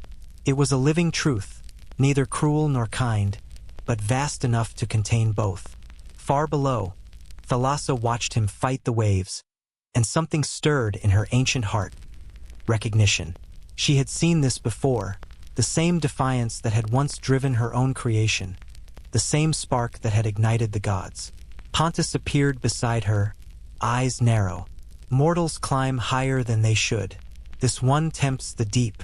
Shall we remind him of his place? Thalassa's gaze stayed fixed upon the fragile boat, now dwarfed by the endless horizon. "No, let him learn. The sea does not destroy the brave. It teaches them humility." "Humility," Pontus scoffed. "Or death." "Sometimes," she said, "they are the same." Above, the storm that had been gathering finally broke. Lightning clawed the sky. Thunder rolled like the anger of gods. The waves rose taller than mountains, crashing upon the fragile vessel. Ion clung to the mast, shouting into the wind, "I will not turn back. I came to know you, and I will not die ignorant." His voice was swallowed by the roar. The sea closed over him, swallowing boat and man in one breath. Silence followed. The waves calmed. The stars returned. Deep beneath the surface, Thalassa found him. His body drifted like a shadow, his spirit trembling between worlds. She reached out, wrapping him in a current of light. You sought to know me, she whispered, and in doing so, you have become part of me. Her touch was gentle. He did not drown, he changed. His breath became bubbles. His eyes filled with starlight. When he awoke, he stood upon the sea floor, surrounded by beauty beyond imagination. Gardens of coral, rivers of liquid light, creatures that glowed with the pulse of eternity. Am I dead? He asked. Thalassa smiled. No. You are remembered. When she released him, the currents lifted his body back toward the surface. He awoke on the shore of an unfamiliar land, the waves lapping gently at his feet. His boat was gone, but in his heart, a melody lingered, the faint song of the Nereids, carrying Thalassa's whisper. From that day, mankind changed. They began to build boats not from fear, but from reverence. They learned the rhythm of the tides, the patience of the waves. Each voyage became a prayer, each horizon a promise. The first voyage was not the triumph of man over nature. It was the first handshake between creation and creator. And in the deep, Thalassa smiled. Humanity had finally begun to listen. What will mortals find when they dare to cross eternity? The sea had learned the sound of human footsteps. Centuries after Ion's first daring voyage, men now crossed the waters as though they were roads. Their ships multiplied. Their sails became wings of ambition. They carried gold, heroes, and prayers across horizons once forbidden. And always unseen, Thalassa watched them with quiet, motherly wonder. Among those who would test her calm was a crew unlike any before. 50 men, each carrying the weight of myth. They called their ship the Argo, a vessel crafted by divine hands, its prow carved with the speaking oak of Zeus himself. And at its helm stood Jason, a mortal whose heart burned with destiny. The sea stirred as they set sail. Thalassa felt the ripple of their courage spread across her surface like the touch of a forgotten memory. So, she whispered, her voice rolling through the waves, they have learned to cross the unknown, but have they learned to respect it? The gods above watched as well. Athena guided the Argo's sails. Hera whispered fortune into its path. But Poseidon, lord of the seas, said nothing. The ocean was his realm, yet even he hesitated to command it on this voyage. For in its depths older powers still moved. Thalassa sensed the imbalance, the weight of divine pride pressing against mortal ambition. She had seen this pattern before in gods and beasts alike. The difference now was that mortals had learned courage without wisdom. The first days of the Argo's voyage were gentle. The men sang, their oars beating rhythm into the sea. Dolphins leapt beside them as if in greeting, and the wind carried the scent of distant lands. Jason stood at the bow, feeling invincible. The sea loves us, he declared, but Thalassa's daughters, the Nereids, sang softly in the currents. Beware the calm that hides the test. For 3 days, the sea remained silent. The fourth brought whispers from below. Fish scattered. The water grew heavy. Clouds gathered on the horizon. First gray, then black, then green with the color of fear. The Argonauts looked upward. Poseidon's anger? One asked. But the storm that came was older than Poseidon's name. It began with a single wave, small, almost playful. Jason smiled and shouted orders. The crew laughed, unafraid. But the second wave rose higher, bending the light of the sun. The third broke like a mountain. The air turned electric. The sea roared its challenge. Jason's voice faltered. Hold fast. Lightning split the sky. The sail tore like paper. Thunder struck so close it turned the water white. The ship shuddered, would crying out under the strain. In that instant, the men understood. They were no longer travelers, they were trespassers. The storm grew monstrous, waves towering like living things. Each crash felt deliberate, as if the ocean itself were testing their resolve. The mast cracked, the oars snapped, and yet the Argo did not sink. Something unseen was guiding it, not sparing them but shaping them. Below the surface, Thalassa moved through the deep like thought made form. Her eyes glowed faintly, reflecting both pity and purpose. You would cross the domain of the divine, she murmured. Then learn what it means to be mortal. She extended her hand, and the currents shifted. Not to destroy, but to teach. Jason felt the force of the sea pressing against him, relentless yet rhythmic, like a heartbeat. He shouted into the storm. "Who commands this fury? Poseidon? Zeus? Speak!" A voice rose from the water, softer than thunder but heavier than silence. "None command the sea commands itself." The crew froze. Even the wind seemed to pause. The voice carried not anger, but inevitability. Then the storm struck its final blow. The Argo was lifted high upon a wall of water, suspended between heaven and abyss. For a heartbeat, every man aboard saw the world as Thalassa saw it. Endless, cyclical, alive. Jason closed his eyes. "If this is death," he whispered, "then let it be in awe." The wave fell. The ship vanished into foam. When dawn came, the sea was calm once more. No wreckage floated upon it. Only silence, vast and knowing. Then, slowly, the Argo surfaced, intact. Its crew lay stunned but breathing, their eyes filled with the reverence of survival. Not one could speak. They did not know how they had lived. They only knew they had changed. Jason touched the water, his voice trembling. "She spared us." Orpheus, the poet among them, gazed into the endless blue. "Not spared," he said softly, "remembered."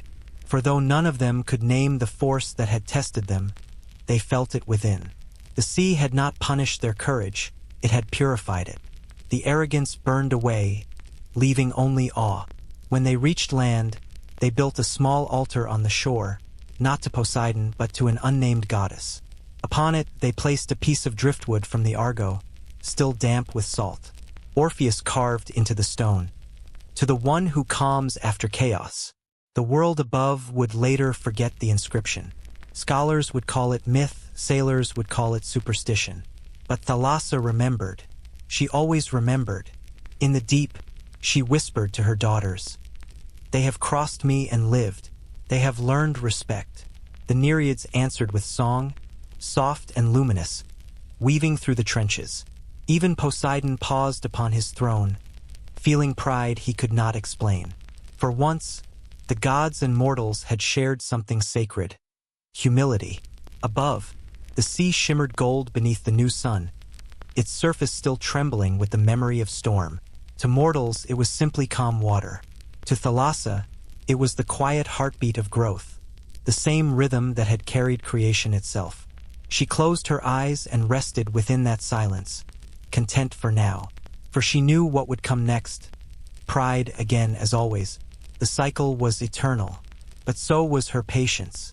Can a hero conquer what he cannot comprehend? For a time after the voyage of the Argo, the world believed it had tamed the sea. No storm rose that men could not name, no current turned that they could not chart. The oceans became highways of conquest. Empires stitched their borders across her surface. Wherever the tide went, so too did human pride. Thalassa watched in silence. She had seen pride before, in gods, in titans, in the sky itself. But this new arrogance was different. It was small, persistent, cunning. Mortals did not rage against the sea. They simply forgot to fear her. Ships grew vast as cities. Sails bloomed like white wings.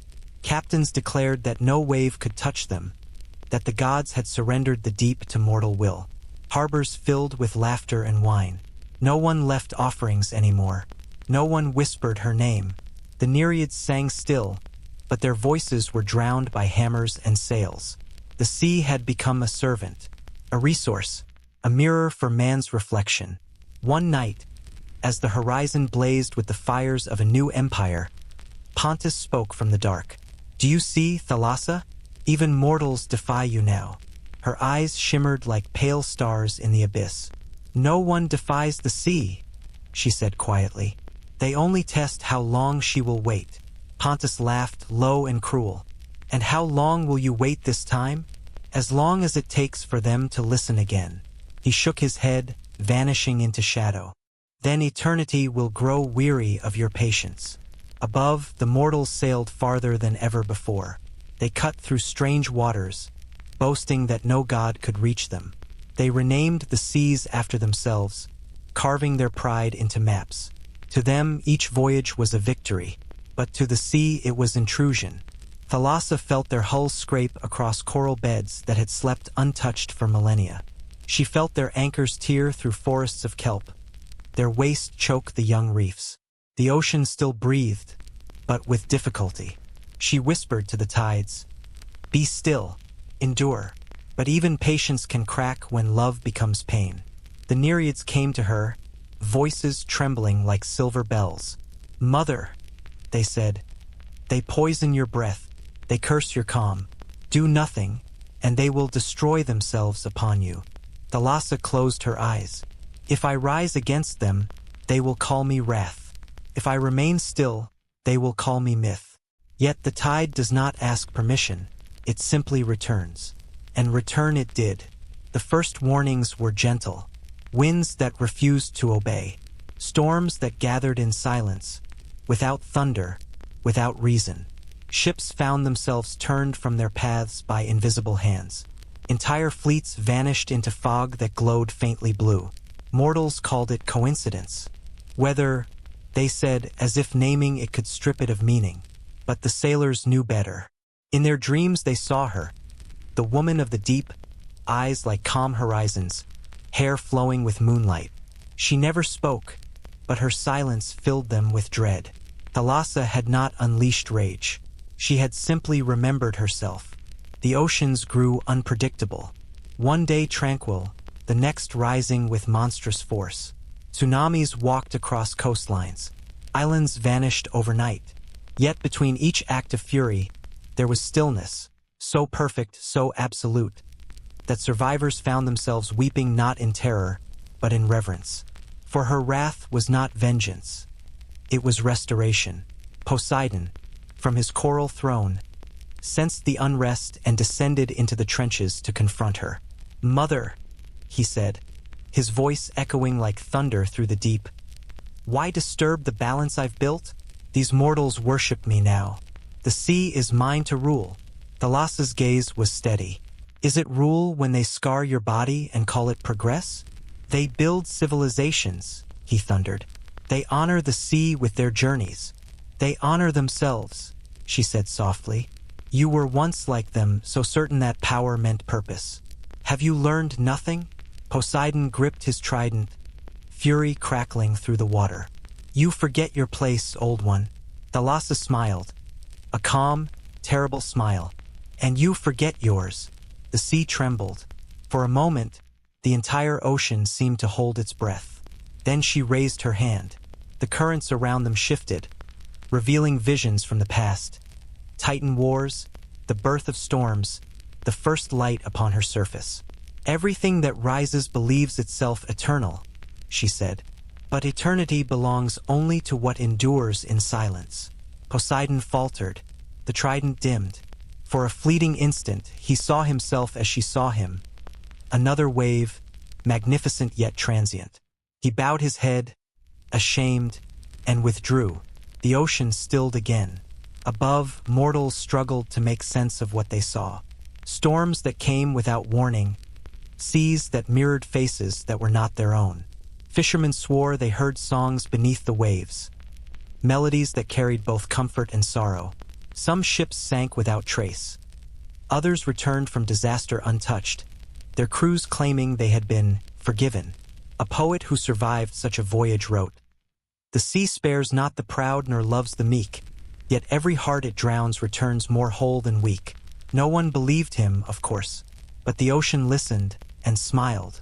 Years passed and mankind adapted as it always did. They rebuilt ports, crafted larger vessels, and invented new names for the same mistake. They no longer feared storms.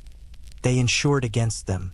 But deep beneath the noise of commerce and conquest, something fundamental had shifted.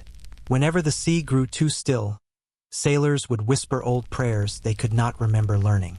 They would pour a drop of wine into the water, a custom older than their nations. None could say why, but Thalassa knew. Her curse was not destruction. It was remembrance. For every storm that took a life, another heart learned humility. Every wreck that sank carried a seed of reverence into the deep. The ocean, though wounded, was still sacred, and when the night came, when ships drifted quietly under the moon, a soft voice would move through the air, not words, but the faint echo of an ancient lullaby, the Nereid's song, the sea's apology, and its forgiveness. Thalassa sat in her solitude, eyes closed, feeling each note. "They will forget again," she whispered. "They always do, but the sea remembers for them." Her hand brushed the water, sending ripples outward, tiny circles that would one day reach every shore. She no longer needed storms to be heard. Her silence was enough. Above, the stars trembled on her surface like tears. The world slept, believing itself safe. But deep below, the sea's pulse beat steady and eternal, reminding creation that even calm can be divine. What is the true cost of forgetting the divine? The sea was weary of sorrow. For countless ages, it had swallowed storms, buried empires, and carried the weight of God's forgotten wars. The world above thrived and died in cycles, while below, Thalassa endured in silence. Steady, infinite, unseen. But even eternity hungers for beauty. And so, when the blood of old passion fell into her body, she transformed grief into grace. It began on a morning unlike any other. Still, luminous, and unreasonably quiet. The horizon glowed with a pale gold light, as if dawn itself had fallen into her arms. In that instant, the sea held its breath. From the foam of her waves, stirred by an ancient whisper, something began to form. A shape, a shimmer, possibility. Thalassa felt it before she saw it. The pulse of creation, soft yet unyielding. It was not her will that summoned it. It was the universe's need to heal. From the foam and starlight, from sorrow and salt, a figure emerged. Skin like sunrise, eyes like the first reflection of light upon water. She rose upon a shell, carried by dolphins, crowned with the very sea that birthed her. Aphrodite. The world gasped before it knew why. Flowers bloomed on cliffs that had never known color. The wind turned sweet, carrying the scent of impossible joy. Even the sun paused, lingering upon her form as though in devotion. Thalassa watched from the deep, her stillness trembling. She had seen the birth of monsters, of storms, of gods who would one day rule or fall. But never, never had she seen something born purely of beauty. Pontus appeared beside her, his shadow vast and skeptical. "Another deity?" he rumbled. "What purpose has this one? The sea needs no ornaments." Thalassa smiled faintly. "She is not ornament. She is remembrance." Remembrance of what? Of what creation was meant to feel like. Pontus frowned but said nothing. The currents themselves seemed lighter, the very salt turning soft with sweetness. Above, Aphrodite walked upon the foam as if upon silk, each step sending ripples of gold through the waves. The gods watched her ascent from Olympus, their envy immediate. Even Zeus could not look too long without unease. For beauty, when divine, is not comfort. It is revelation. They asked her origin. Some said she was born of Zeus's laughter. Others claimed she came from the blood of Uranus mingling with the sea. But only Thalassa knew the truth. Beauty was born not from joy nor violence, but from endurance, from pain that had refused to turn bitter.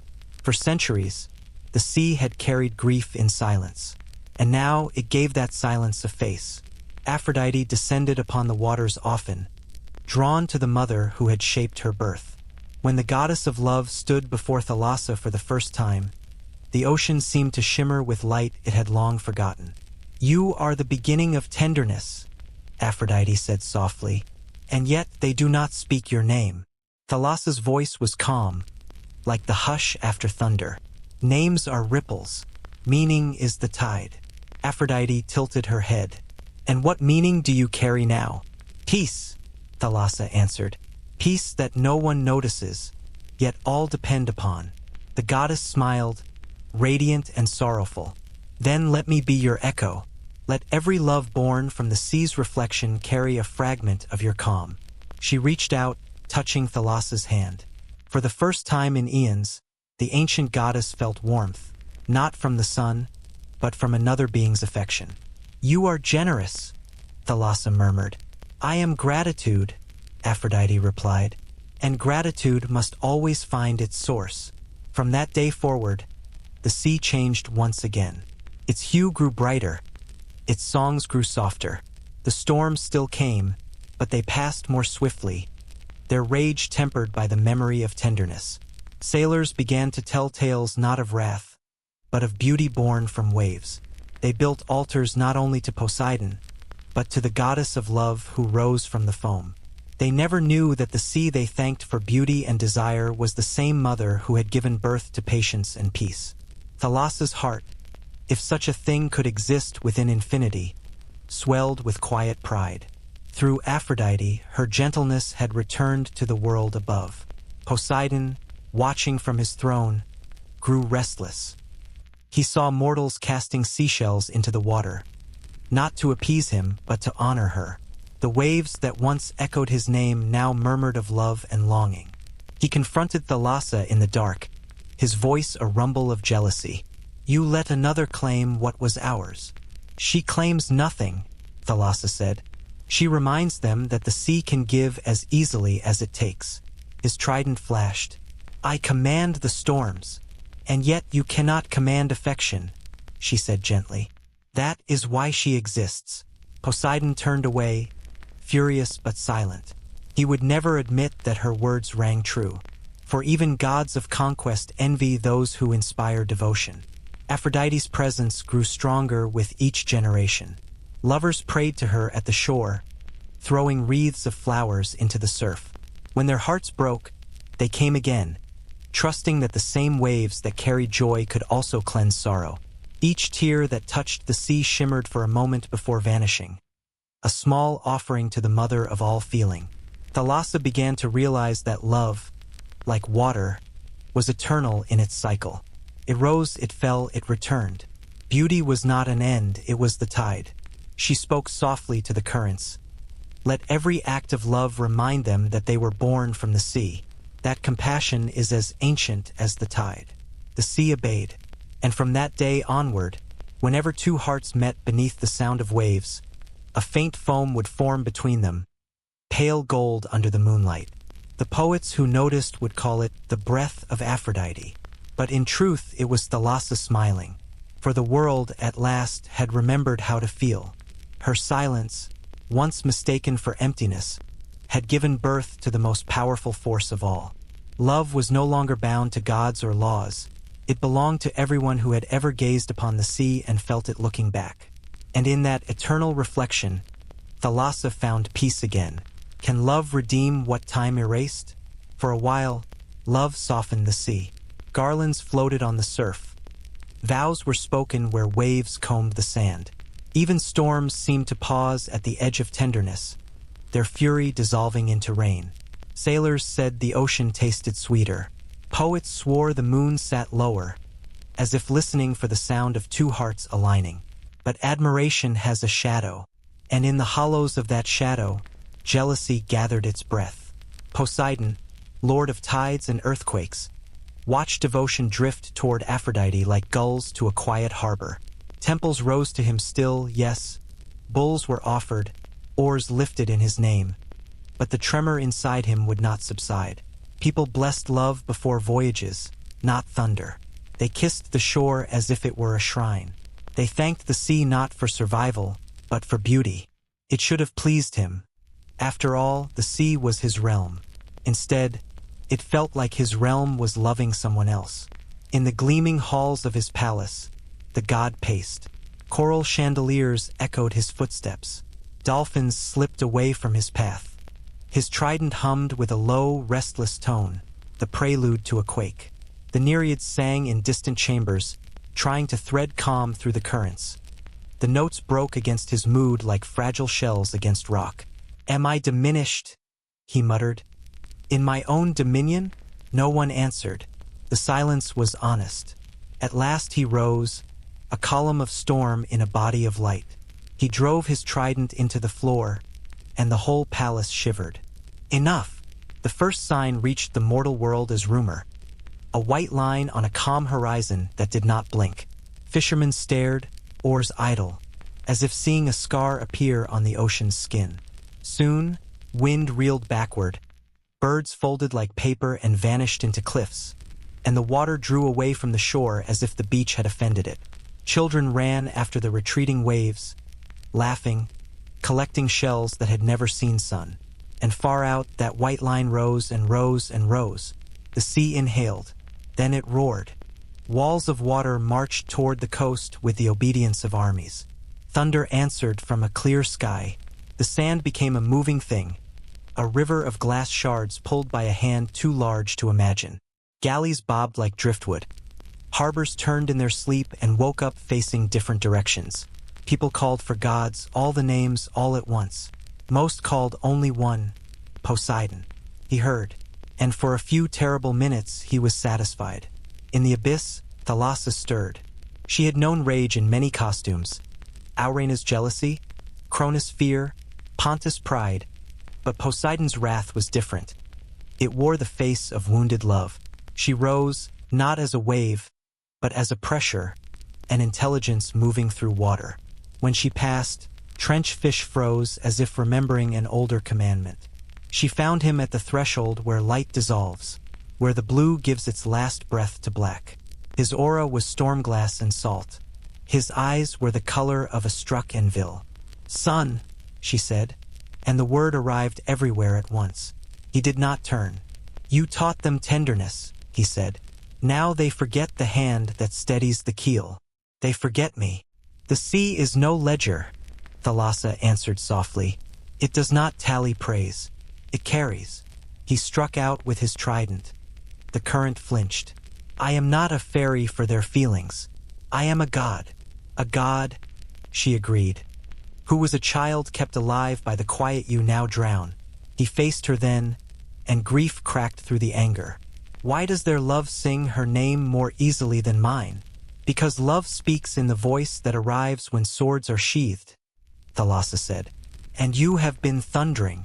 For an instant, the trident dimmed, as if ashamed. Then pride relit it. "They must remember fear." "Fear," she said, "is a short candle. It burns bright and leaves everything dark." He surged upward, refusing her counsel. The sea followed reluctantly, as a body follows a convulsion. Cyclones tilted like crowns, currents tangled like rope. A convoy of merchant ships vanished into a valley of water and reappeared hours later in sunlight. Crews draped over rails, weeping without knowing why. A lighthouse shook until its stones remembered they had once been mountains and decided, exhausted, to remain. On a cliff above a battered cove, a woman kept a fire alive, huddled with her child under a wool cloak stiff with salt. Between crashes she whispered a lullaby. Nothing sacred, just the tune her mother had used on nights when thunder tested the rafters. When the flame faltered, she cupped it gently and breathed. Thalassa reached the cove as a hush. For one heartbeat, the ocean lay down. The fire steadied. The child slept. The lullaby braided itself with the Nereid's distant song and threaded upward through the storm like a needle. Poseidon heard that thin silver line of sound and faltered. Memory is a tide. It returned with images he had refused. Small hands in warm water, coral cradles. A god taught to listen by a presence that never demanded thanks. He remembered learning the patience of pressure, the mercy of release, the grammar of the sea that exists whether worshipped or not. The trident's hum softened, became a tone almost like a flute. From the deep, Thalassa's voice was scarcely more than thought. "Do you want them to fear the water or belong to it?" He did not answer, but the wave he had loosed forgot its anger and remembered its shape. Curve, crest, collapse, caress.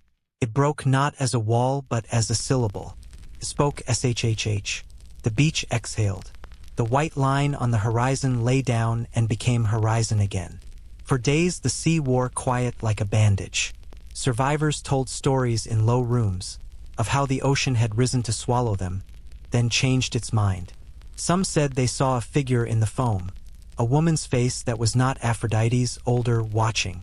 They could not agree on details. They agreed only on the silence that followed, a silence like being forgiven. Poseidon retreated to his palace. The lamps inside flickered with the steady pulse of a gentle undertow. He set his trident against the wall and sat, shoulders heavy as a storm that had rained itself empty. The Nereids, uncertain, began a song with no words, just breath and tide, the sound that existed before language. After a long time, he spoke without looking up. When I am loved, I am not seen. When I am feared, I am not loved. That is the paradox of power, Thalassa said, standing beside him though no door had opened. It asks to be chosen but insists on being obeyed. He closed his eyes. Teach me to be chosen. She did not smile. Joy, for her, was a warmth that never needed a face. Begin with restraint, she said. It is the first art of water. Hold and release, claim and return, rule and remember. He lifted his gaze at last. In her presence, the palace seemed older than its stones, older than the first coral that thought to curve. If I temper my storms, he asked quietly, will they forget me? They will forget your anger, Thalassa said, and remember your harbor. The next season, sailors noticed something no ledger could record. Tempests that once raked coasts now opened like curtains for a single hour to let a fleet slip through. Quakes rumbled and then rested, as if deciding to wait for a safer night. On some voyages, captains woke from dreams of drowning to find the wind had turned, carrying them home by a route they had not chosen. Priests credited Poseidon for his mercy. A few old mariners, the kind who talked to the water as if it were an elder, poured a libation for someone nameless and bowed twice. Aphrodite, standing upon a shell at sunrise, watched a shoreline mending itself and smiled toward the deep. Well done, she whispered, not to the brother who had quelled his rage, but to the mother who had held the world steady until rage could remember gentleness. In the abyss, Thalassa rested. She did not ask for praise. She waited, as she always did, for the next forgetting. Patience was her reign, memory her law. Far above, Poseidon approached the trench where light turns to thought. He stood on the edge as at the mouth of a truth. If I step down, he said softly, will you meet me? From the black rose a pulse, not a form. I always do, came the answer that was not words. Will a son recognize the mother he once forgot? When gods descend, the world rarely notices. The sea looks the same, dark, endless, patient. But beneath that calm, destiny rearranges itself like currents meeting in secret. Poseidon stood at the lip of the trench where the light dies. Around him the ocean pressed tight as stone, the pressure immense, the silence older than language. He had ruled these waters for ages and yet never crossed this border. Even gods hesitate before the deep that remembers them. He took one step down. The glow of his trident dimmed, swallowed by water that neither welcomed nor resisted. With each stride, the noise of his divinity peeled away, the thunder, the authority, the storm-maker's pride, until only breath and heartbeat remained. For the first time since childhood, Poseidon felt small. He passed forests of black coral that pulsed faintly, like the ghosts of lightning trapped in glass. Giant oarfish glided beside him, their silver bodies rippling like ribbons of memory. As he sank lower, the temperature dropped. The weight of the world pressed upon his shoulders. He began to hear it, the sound that lives behind silence. A pulse, slow and infinite, the pulse of Thalassa. She did not appear at once. She was not a figure waiting to be found, but a presence that expanded until finding her was unavoidable. The water thickened with her awareness. Each particle of salt seemed to breathe her name. When she finally took form, it was not as a queen or a deity, but as the idea of calm made visible. Her skin shimmered with the hues of pearl and dusk. Her eyes reflected not light but depth. She looked upon him, and in that gaze Poseidon saw every tide he had ever commanded returning to its source. "Mother," he said. The word broke something inside him. "Child," she answered, "you have learned the sound of humility." He knelt. The sea knelt with him. For a long moment, neither spoke. Between them floated centuries of misunderstanding. Storms unleashed, offerings claimed, temples raised on the backs of drowned prayers. The water around them hummed softly, translating their silence into rhythm.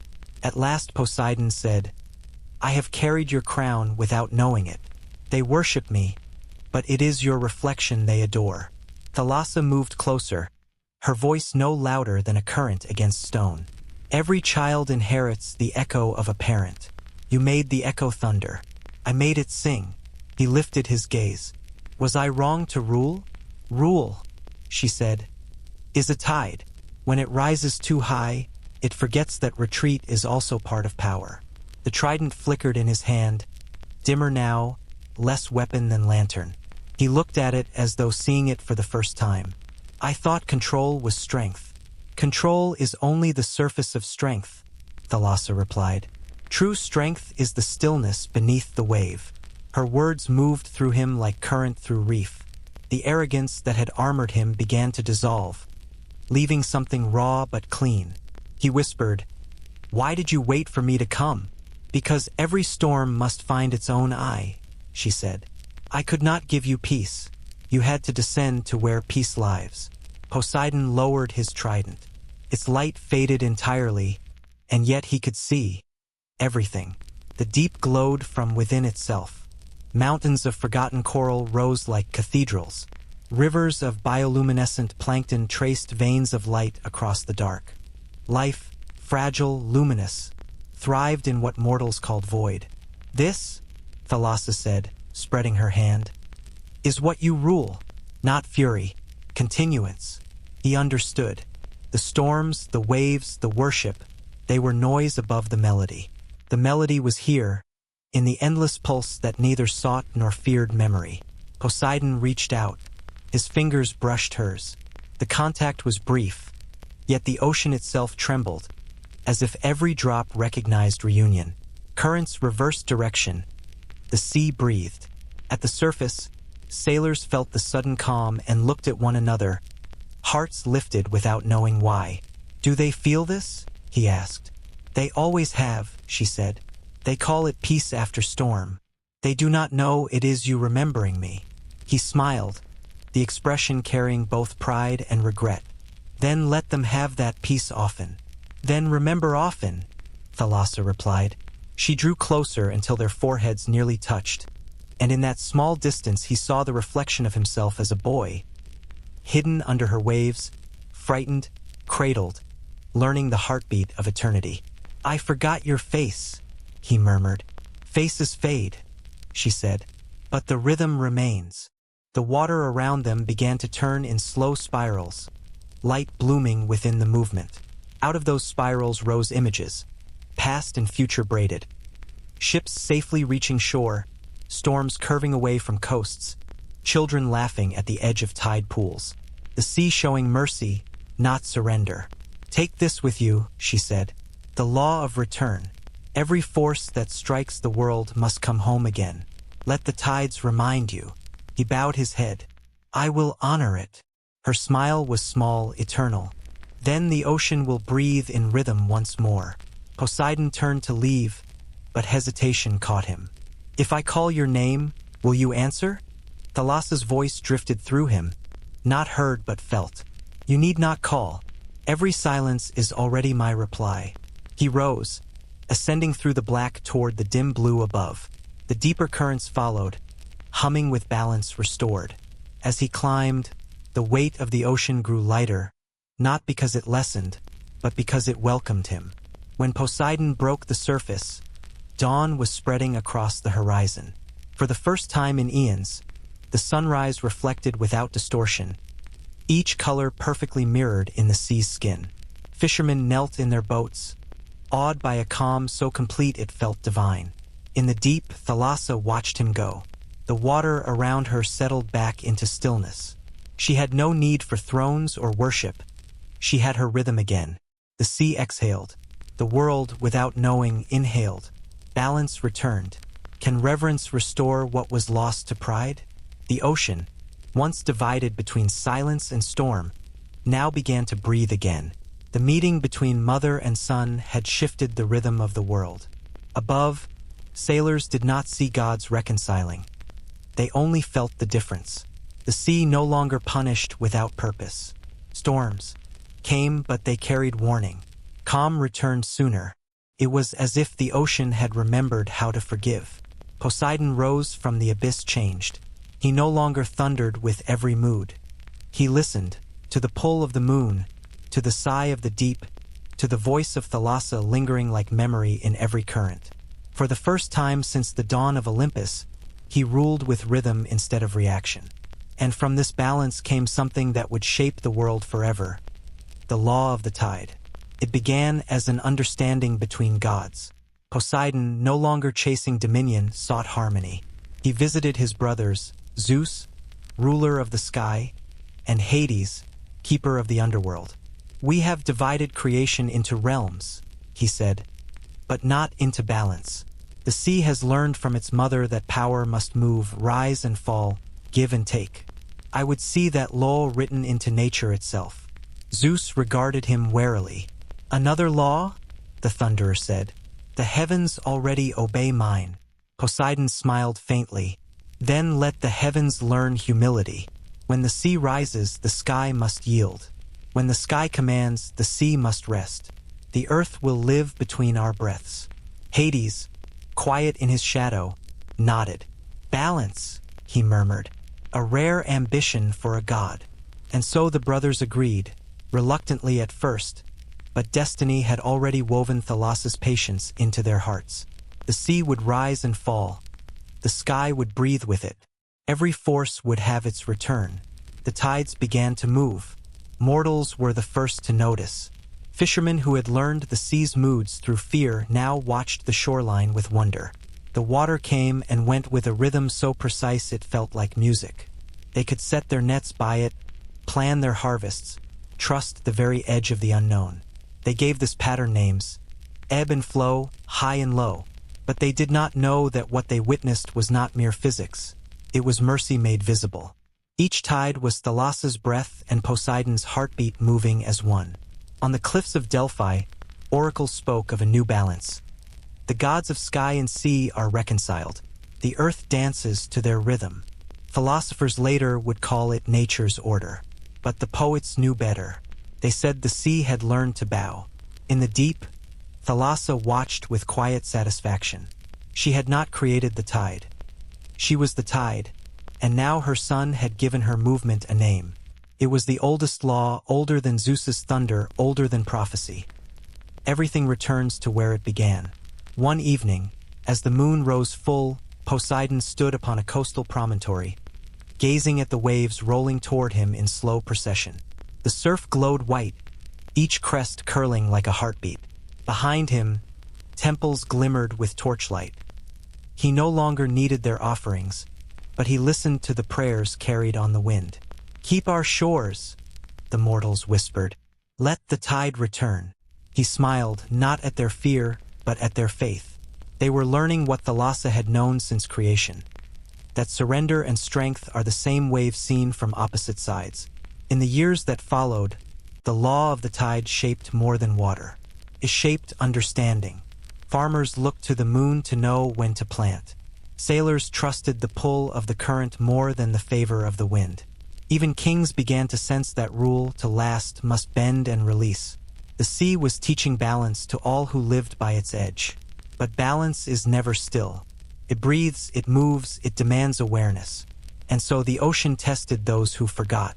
When mortals grew greedy again, building ports where coral should live, cutting forests that fed the rivers, the tide reminded them, crept higher, swallowing their arrogance grain by grain. Not in fury, but in rhythm. Each flood whispered, "Remember." Thalassa never spoke these lessons aloud. She did not need to. Her voice was everywhere the water touched. Poseidon visited her often after that. Sometimes he came as storm, sometimes as reflection. He would find her at the base of the world, where the light fades to thought, and there they would speak without words. "The world is calmer," he said once. "But will it last?" "It will last," she replied. "As long as those who rule remember to bow to what rules them." He pondered that. "And if they forget, then the tide will teach them again." Her eyes shimmered, ancient and endless. The sea forgives, but it never forgets. He nodded, understanding now the difference between mercy and weakness. Mercy is what endures. Weakness is what yields without purpose. The tide was mercy in motion, giving, withdrawing, returning stronger. They stood together, mother and son, watching the water pulse with new life. For the first time, Poseidon felt peace that required no conquest. He had learned what all rulers must, that control ends where rhythm begins. Far above, mortals wrote stories of their gods, but the truth lived quietly beneath their words. Each time they saw the sea retreat and return, they were witnessing the echo of divine reconciliation. Every wave that broke upon the sand was Thalassa whispering to her son, "Remember who you are."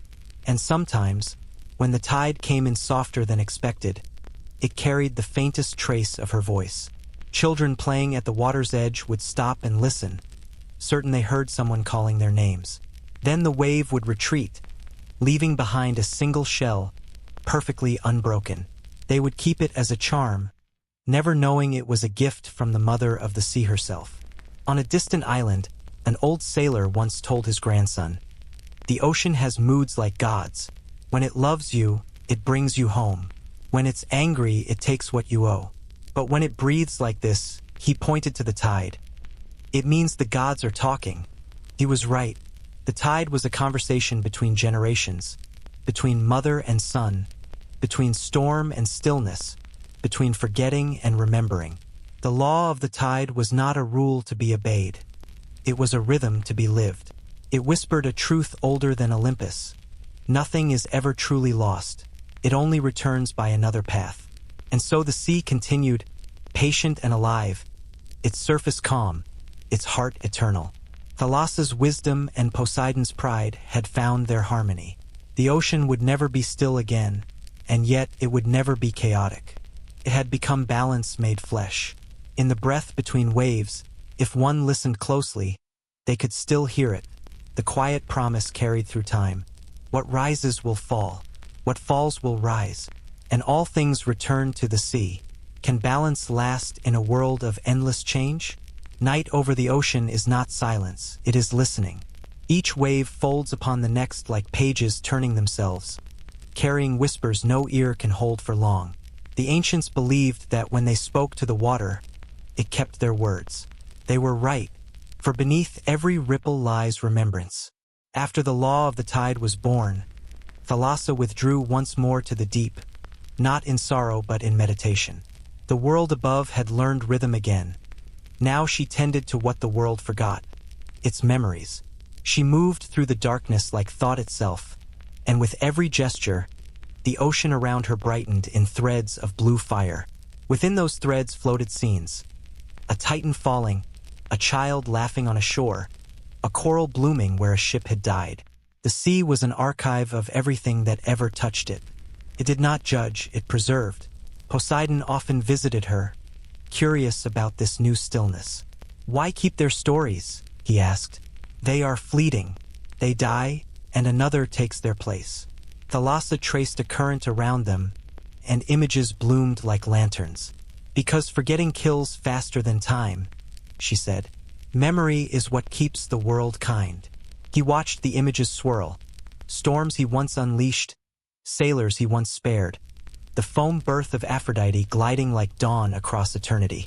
Each moment returned, not to haunt but to teach. "The sea remembers," Thalassa said, "not as gods do with pride or pain, but as nature does with acceptance." Above, mortals began to sense that the ocean was not merely water. Fishermen noticed that songs sung to the waves carried farther than on land. Sailors claimed that when they spoke to lost comrades across the water, the sea answered in small, rhythmic echoes, 2 waves for yes, 1 for no. They built rituals from it, never realizing they were conversing with memory itself. Poets stood on cliffs and listened, quills trembling. One wrote, "The sea repeats the words we dare not say aloud." Another answered, "It speaks because we forget to." In every age, new voices added to the tide's vocabulary. When heroes drowned, their courage dissolved into salt. When lovers kissed at the shore, their tenderness became part of the foam. The water wove it all together, the tragic and the tender, the divine and the human, until each wave carried fragments of everyone who had ever lived. One night, Thalassa rose to the surface. The moon hung low, its reflection trembling on the sea like a memory trying to remember itself. She could hear echoes drifting across continents. Prayers in foreign tongues, children's laughter, the low hum of ships cleaving through her skin. All of it belonged to her, yet none of it was hers to keep. "Does it burden you?" Poseidon asked, materializing beside her in a shimmer of foam. "To feel so much?" She smiled faintly. "To feel is to live. The burden is the gift." He looked out at the horizon. "Mortals think memory fades, yet you hold theirs forever." "Not forever," she corrected. "Just long enough for the next generation to remember through instinct. The sea gives memory its rhythm, the forgetting and the finding." He nodded, understanding. "Then perhaps that is why even the youngest sailor looks at the water and feels something familiar." "Yes," she said, "because every soul has been here before, even if they do not know it." At dawn, the waves began to change color. Gold light ran across them like veins of living metal. From within, Thalassa could see the reflected lives of the world above. Cities waking, fires lit, voices rising. The sea mirrored them all, indifferent yet intimate. It was not just the planet's blood, it was its memory made motion. The nereids emerged from the deep, their songs softer now, less mournful. "Mother," they said, circling her, "your stillness has turned to song. The mortals feel it. They say the sea dreams." Thalassa closed her eyes. "Then let it dream kindly." The daughters laughed like water over glass, vanishing back into the blue. Their laughter traveled across the world, stirring breezes in faraway bays. In one of those bays, a boy dipping his hand into the water felt a warmth that made him smile. He would grow to be a great navigator, guided not by stars but by instinct, the instinct of memory. In the centuries that followed, every civilization left its secrets to the ocean.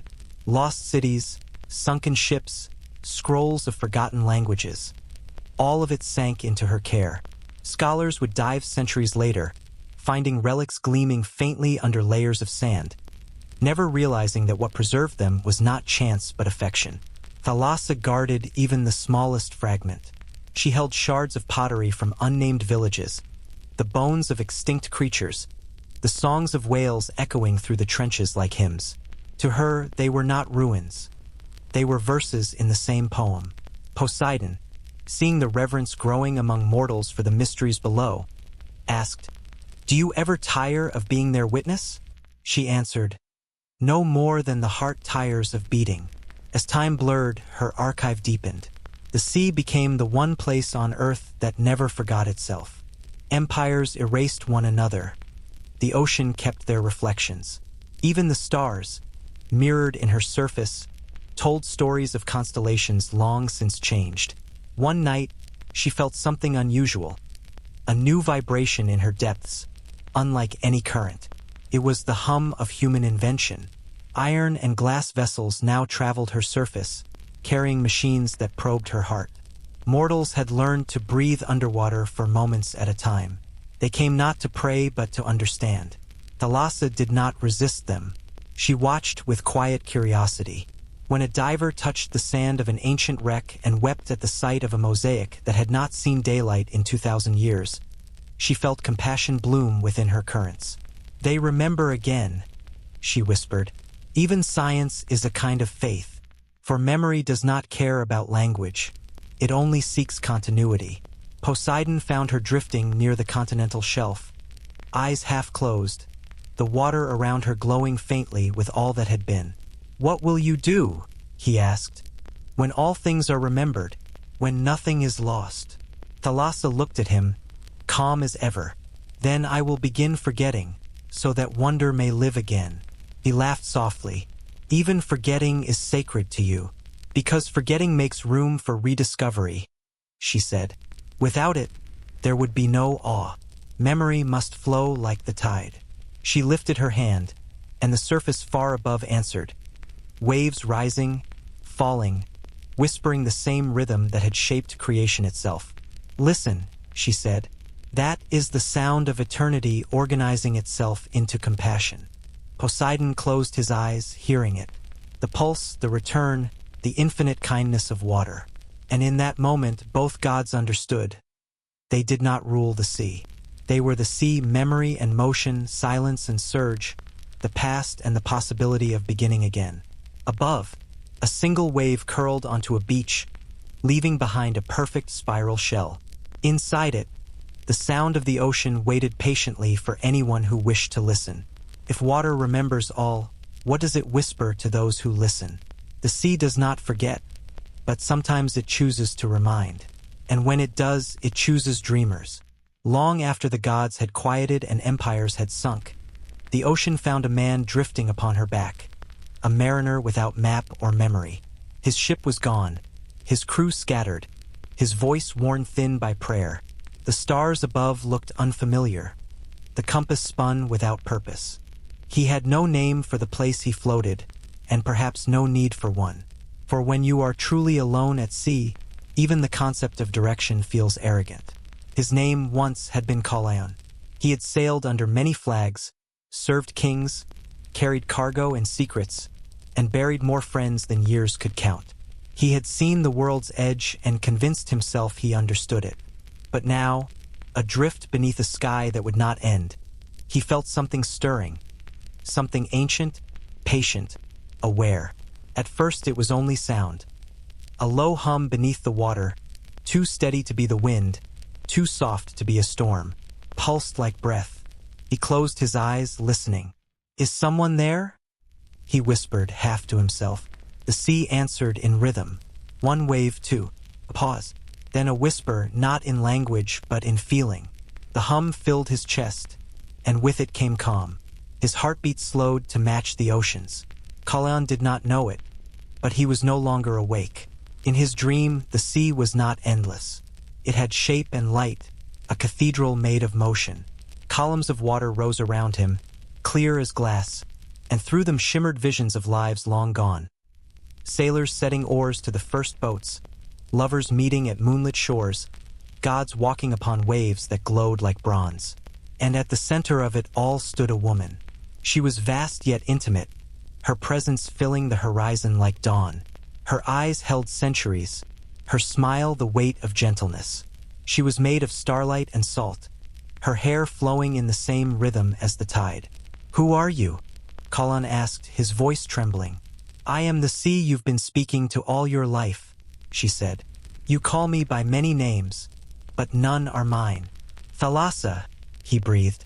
The goddess nodded once, and the walls of water flickered, showing him the reflection of every moment he had touched her, each voyage, each prayer mumbled before a storm, each tear that had fallen into the waves after a burial at sea. "Why do you show me this?" he asked. "Because you have forgotten that your story began with me," she said. "And like all stories that forget their beginnings, it is about to end." Kalyan looked down. The sea beneath him was clear as glass. Through it he saw faces, his crew, his friends, his ancestors, floating in peace, not as ghosts but as memories. Their eyes were calm, as if they had found home. He felt no fear, only awe. Thalassa moved closer, her voice the sound of distant surf. "You mortals think of me as ending, yet I am the continuation of all things. When you fall into my arms, I do not devour. I remember." He wanted to speak but could not. His throat felt full of stars.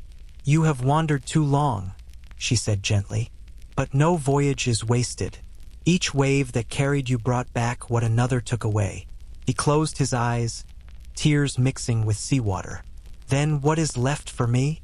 She smiled, and the ocean around them brightened, revealing constellations shimmering within the depths. "Rest. You have been moving since birth. Let me move for you now." In the waking world, the sea had gone strangely still. The wind had stopped. The surface shimmered with faint phosphorescence, wrapping Kalyan's drifting body in light. Fishermen miles away later swore they saw the glow and heard soft music, like a choir of distant voices, singing not to warn, but to guide. As he slept, his dream deepened. He was no longer adrift but walking upon the seafloor, surrounded by coral shaped like cities, by creatures that glowed with memories. He passed temples covered in pearls, their columns wrapped in seaweed. The faces carved upon them were neither mortal nor divine. They were moments, a smile, a tear, a promise. At the end of this path stood Thalassa once more, holding a conch shell that pulsed with light. "This holds the sound of your life," she said. "Would you hear it before you wake?" He nodded. She pressed the shell to his ear. At first, he heard nothing but the soft rush of water. Then came laughter, his as a child, splashing at a tidal, his mother's voice calling from the shore. Then the crash of storms, the song of sails, the voices of those he had loved and lost. Each memory wove into the next, not separate, but one unbroken melody. When it ended, he opened his eyes. "It's beautiful," he whispered. "It is you," Thalassa said. "Every life is a wave, rising, breaking, and returning to the whole. You have broken. Now you return." He smiled faintly, surrendering without fear. "Will I vanish?" "Nothing vanishes in the sea," she replied. "It simply changes form." Far above, the fisherman who found him the next morning said he was sleeping when they pulled him aboard. His skin was cool, his face peaceful. When they shook him, he did not stir, but neither did he seem dead. The ship's healer placed a shell to his ear and swore. He heard the sound of a heartbeat, slow, steady, endless. They buried him at sea, as was his wish. When his body touched the water, the waves rippled outward in perfect circles, as if carrying the memory of his last dream to every shore. That night, one of the crew dreamt of a woman made of stars and salt, whispering, "Tell them I am not their end." He woke with tears on his face. The next morning, he built a small shrine on deck, a simple wooden bowl filled with seawater, a conch shell at its center. He did not know the goddess's name, but he prayed to her anyway. In the centuries that followed, sailors across the world adopted the custom. A small bowl of seawater aboard every vessel, called the mariner's dream.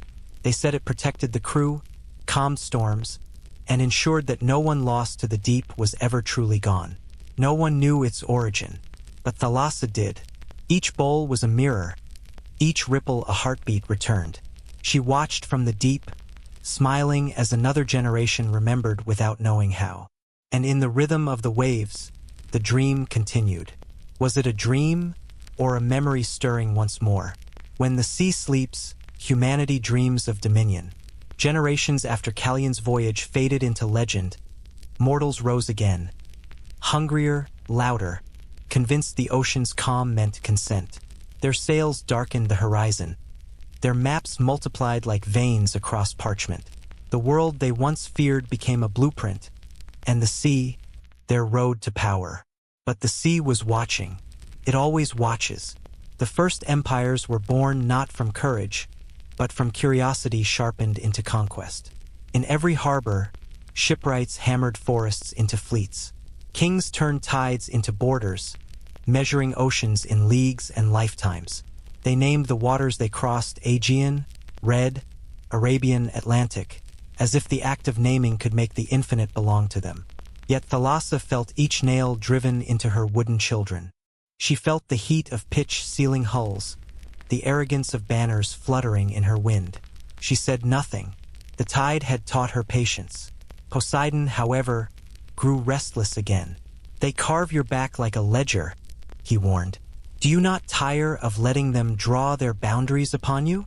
Thalassa's reply was calm as ever. "Every map fades when it meets salt." He scowled but could not argue. He, too, remembered the lesson of the abyss. Empires rose on trade and war. Ships carried silk, gold, and slaves, all gliding on Thalassa's skin. In their holds, they also carried something invisible: belief. Each civilization imagined the ocean in its own image. To one, she was a goddess of abundance. To another, a monster waiting below. Temples rose along coasts, each declaring itself her truest worship. Priests threw wine into her surf and spoke of prosperity. Generals launched fleets and spoke of destiny. But Thalassa required neither. Her only ritual was balance. At times, she offered calm seas to the humble. At others, she withheld mercy from those who took without gratitude. She favored no nation, no crown, no flag, only the heart that understood awe. From her depths, she watched an empire of marble and columns send its navy east. Its admirals promised victory across the body of the sea. Thalassa smiled sadly at their phrasing. Across her body, they said, as if she were a bridge. The fleet vanished in fog, not by fury, but by forgetting. They misread their stars, drifted off course, and were never found. Centuries later, fishermen would discover remnants of their ships buried in sand, their carvings softened into art. History called it misfortune. Thalassa called it memory. Every empire that touched her left behind its echo, amphory, coins, prayers, and she kept them all, arranging them along her floor like offerings at a shrine. She did not need temples. The world itself had become one. In time, other powers rose, empires of metal and gunpowder. Their ships bled smoke. Their cannons thundered over the waves. They called it progress. The ocean called it noise. The Nereids fled deeper, their songs muted by iron and fire. Yet Thalassa remained still. Let them exhaust themselves, she whispered. Even war must sleep. And when it did, silence returned heavier than before. The sea covered the wrecks of their arrogance, folding them into her memory as she had folded everything else. Divers centuries later would find these ruins, rusted cannons, skeletal masts, calling them relics of history. But Thalassa knew they were lessons, written in the only ink that lasts, salt. Poseidon visited her once more, his expression uneasy. Their power grows. They send machines beneath your skin. They tear the deep for oil and iron. They challenge the gods themselves. Thalassa's eyes gleamed with faint light. Then they are near remembering me. He frowned. Remembering. When pride grows loud enough, it always wakes the sea. She lifted her hand, and visions swam through the dark. Ports bustling, towers reflected in her calm waters. Men measuring the tides but not understanding them. They will build until they must rebuild. That is the rhythm. Poseidon exhaled. You are forever patient. I am forever, she corrected gently. In the centuries that followed, ships circled the globe. Empires rose and fell like waves. Cartographers drew straight lines across curved horizons, claiming to control what could not be contained. But under the keel of every vessel, Thalassa whispered the same word, return. Some heard it. Explorers who survived storms spoke of moments when the sea seemed to lift them instead of strike. Philosophers wrote of a wisdom in water, a consciousness older than thought. The sea, one wrote, is not chaos, but memory pretending to be wild. Others ignored the whisper, and the tide answered in kind. Harbors that had stood for centuries vanished overnight. Islands swallowed whole. History books would blame nature. Thalassa called it renewal. Through it all, she felt no hatred. Hatred is finite, and she was not. She knew the pattern by heart. Curiosity becomes conquest. Conquest becomes arrogance. Arrogance meets water. Always the result was humility. The sea did not destroy, it taught. On quiet nights, she would rise to the surface and gaze at the lights of growing cities. Constellations reflected on her skin. They think they have outgrown wonder, she murmured. Yet look how they decorate the dark. The stars above answered with their reflections, shimmering upon her waves like slow applause. Far inland, a scholar sat by a river writing. The ocean remembers the empires, but not their names. He was right. What mattered was not who ruled, but what the water reclaimed. For every marble statue drowned, a reef grew. For every harbor swallowed, a bay was born. The ocean was not erasure, it was translation. All things returned to her, reworded into life. Poseidon came to her one last time during that age, watching the lights of human cities flicker like fireflies on the horizon. Will they ever understand? He asked. Thalassa's gaze was steady. Some will, most will not. But understanding is not required, only reverence. And if even reverence fades, then the sea will rise again, she said simply. Not to punish, but to remind. He looked at her and saw in her calm the truth that frightened gods and mortals alike. Nothing defies the tide forever. Above them, the ships continued to move, lines of light across the water, each one certain of its course. Below, the goddess smiled. They would learn again, as they always did, that empire is a wave pretending to be land. The sea endures, the sea remembers, and in her memory, all things remain. Can eternity coexist with conquest? The sea was quiet again, but not silent. To mortals, silence means absence.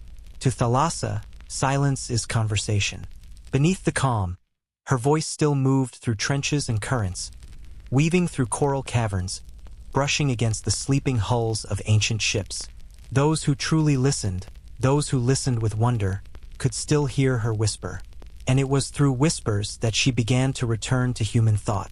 It began with the poets, always the poets. They stood by cliffs and harbors, unable to explain why the water spoke to them when no one else could hear. Their words filled scrolls and songs, describing the ocean not as a thing, but as a presence, a listener, an intelligence. One wrote, "The sea hears in centuries what men hear in moments." Another, staring at the horizon, said softly, "She is older than gods and younger than memory." Their audiences called them dreamers, but slowly others began to wonder. The philosophers, then the priests, and finally the sailors who spent their lives in her embrace. They all began to ask the same question. What if the ocean remembers? In the deep halls of temples once dedicated to Poseidon, new hymns began to rise. Not to replace him, but to reach beyond him, to something nameless and infinite. They called her Thalassa again, though few knew where the name had come from. It arrived like driftwood, ancient, polished by distance, carried by tides of time. At first, it was a whisper among scholars. "The nameless sea mother," they said.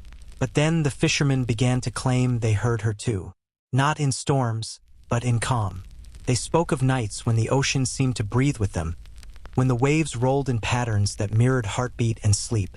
They said that if you sat by the shore long enough, the water began to echo your thoughts, offering answers not in words, but in rhythm. A philosopher once tested this. For 7 nights he slept beside the sea. On the 8th morning, he woke and wrote only one sentence. "The ocean does not speak, it reminds." Even the rulers began to notice. When storms destroyed their fleets or droughts starved their crops, they turned to the coastlines not in anger, but humility. Offerings returned. Wine spilled upon the sand, shells arranged in spirals, songs sung to the horizon. The old ways resurfaced, not from fear but longing.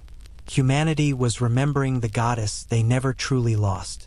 Thalassa felt it, each act of reverence, each whisper of awe, as ripples of light across her body. She did not rise. She did not need to. Faith, she knew, was not measured in temples but in attention. Her daughters, the Nereids, danced through the shallows, their laughter returning like the wind. "They remember you again," they said. Thalassa smiled, the deep glowing faintly. They remember themselves. For what the mortals called worship was really recognition, the realization that they and the sea were not separate. Their blood, after all, was salt. Their tears were tides in miniature. In time, the whispers of her presence began to reach even the learned and skeptical. Mariners swore that their instruments misbehaved when they spoke her name aloud. Compasses turned slightly east when they should have stayed north, as if drawn toward an unseen heart. Scholars laughed until they saw the records. Voyages that mentioned Thalassa in their logs were those that survived impossible storms. Ships that ignored her fared worse. Coincidence, they said, but the pattern grew too strong to deny. Soon, every vessel bore her mark again, etched quietly into the wood or painted in symbols only sailors understood. A wave curling around a circle, signifying eternity. She was no longer forgotten. She had become mystery again. But mystery invites curiosity, and curiosity invites peril. There were those who sought to hear her voice not with reverence, but with conquest. Explorers funded by kings sent divers into the depths, dragging weighted bells into her silent kingdom. They listened through tubes of bronze, hoping to capture the whisper of the goddess like one might trap wind in a jar. Thalassa watched them, neither angry nor indulgent. When their arrogance grew too heavy, she simply reminded them of their scale. A single shift of current, a single sigh through the trenches, and their machines stilled. Some returned shaken, eyes wide with visions they refused to describe. Others never returned at all. Those who survived were never the same. They spoke softly afterward, refusing to exploit what they could not understand. One diver, before his death, left behind a final note. At the bottom, there is no darkness, only memory so vast it looks like night. His words would be quoted for generations. Thalassa, in her deep solitude, pondered humanity's return to wonder. She had seen them rise from fearful tribes to masters of navigation, then to conquerors, and now to seekers once more. It was the same cycle repeating, the tide of human nature. Yet this time, something in their curiosity felt gentler. Less hunger, more longing. Perhaps, she thought, they are beginning to listen rather than speak. Poseidon joined her one evening, his trident dim, his presence quiet. "They call your name again," he said. "They say your voice drives the currents." "Then they have learned to hear," she replied. He studied her for a moment. "Will you rise to them?" "No," she said. "When the sea rises, it is not I who move. It is they who fall into remembrance." He smiled faintly. "You have always loved riddles." "They are the only language eternity understands," she answered. At the surface, the ocean began to shift its rhythm.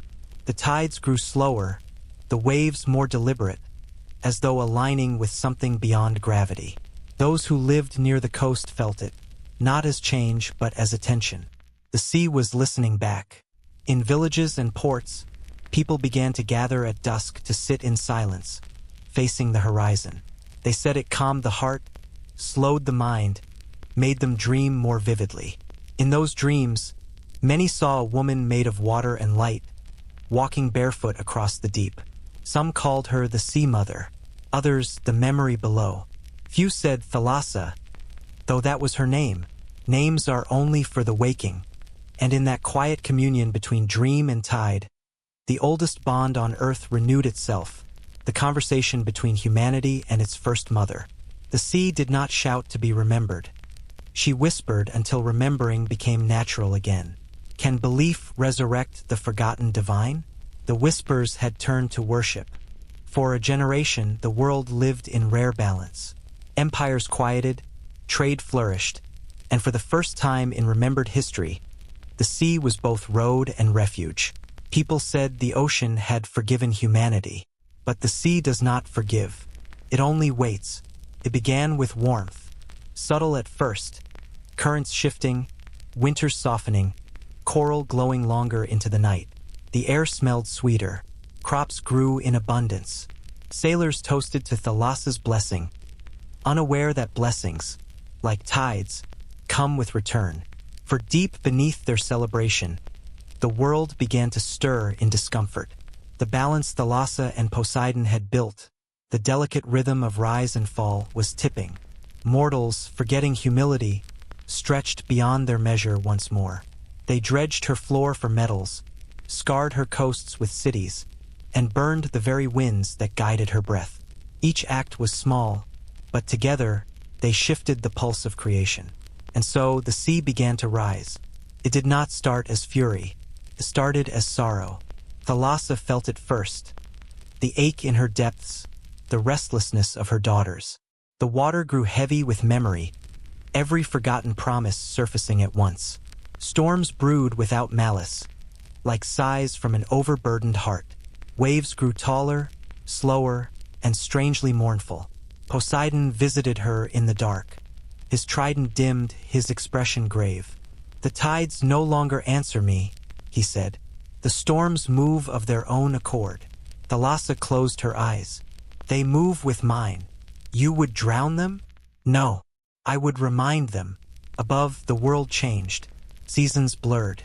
Rivers swelled and vanished. Shorelines retreated as though exhaling. The oceans rose inch by inch, but each inch carried centuries of consequence. Islands that once sang with life were swallowed in silence. Mortals called it catastrophe. The priests called it the goddess's return. They were both right. In their temples, they prayed for mercy, but their prayers reached her as noise. Mercy had already been given. It was the centuries of calm they had wasted. For the first time in an age, Thalassa rose from her depths. Not in wrath, not in beauty, simply in truth. Her surface swelled beneath moonlight, forming the outline of a woman vast enough to touch the horizon. Her eyes mirrored storms unborn. The world saw her and trembled. Cities that had forgotten the sea now faced her gaze through floods and winds that tore at their arrogance. Yet even as she moved, her voice was calm. "Remember what feeds you," she whispered. "Remember who carries your sky." Her whisper became thunder. Across continents, lightning struck in patterns, spirals, circles, waves. The same symbols carved in ancient shrines. Old names resurfaced, spoken by those who had never learned them. Thalassa, the living sea. Poseidon stood beside her, torn between pride and sorrow. "You have awakened their fear again," he said. She looked at him. "Fear is the beginning of reverence. They will call you destroyer. They always do, before they remember I am their origin." Her tone held no anger, only infinite patience. She raised her hand, and the winds obeyed. Storms crossed oceans not to erase, but to reveal. Beneath every tempest, she left fragments of her memory. Shells, ruins, forgotten words etched in sand. When the waters receded, survivors found these relics glinting like proof of an older covenant. One fisherman discovered an amphora lodged in coral, its markings older than any empire. Inside, a single pearl pulsed with faint light. He carried it home, believing it divine. At night, he dreamed of a vast woman watching the world sleep. She said, "You cannot break what you belong to." He woke with tears and began to preach a new truth, that the sea was not punishing mankind. It was reclaiming its rhythm. As the floods spread, the wise remembered. Philosophers wrote that the world was correcting itself, that nature's anger was simply balance returning. Poets revived Thalassa's name, painting her not as terror but as justice draped in blue. The sea, one wrote, is not wrath. It is memory restoring form, and in that realization, reverence returned stronger than fear. Families built small altars by their doors, placing shells and candles as nightly offerings. Children were taught to greet the tide at dawn, whispering thanks before stepping into the day. It was not religion, it was remembrance. From her throne beneath the trenches, Thalassa watched the world adapt. She saw humanity bending again toward humility, learning to live by rhythm rather than rule. Pleased her. Poseidon knelt beside her, his pride quiet. "They will never stop pushing," he said softly. "I know," she replied, "but now they will also remember to yield." Her gaze drifted upward to where light fractured into silver.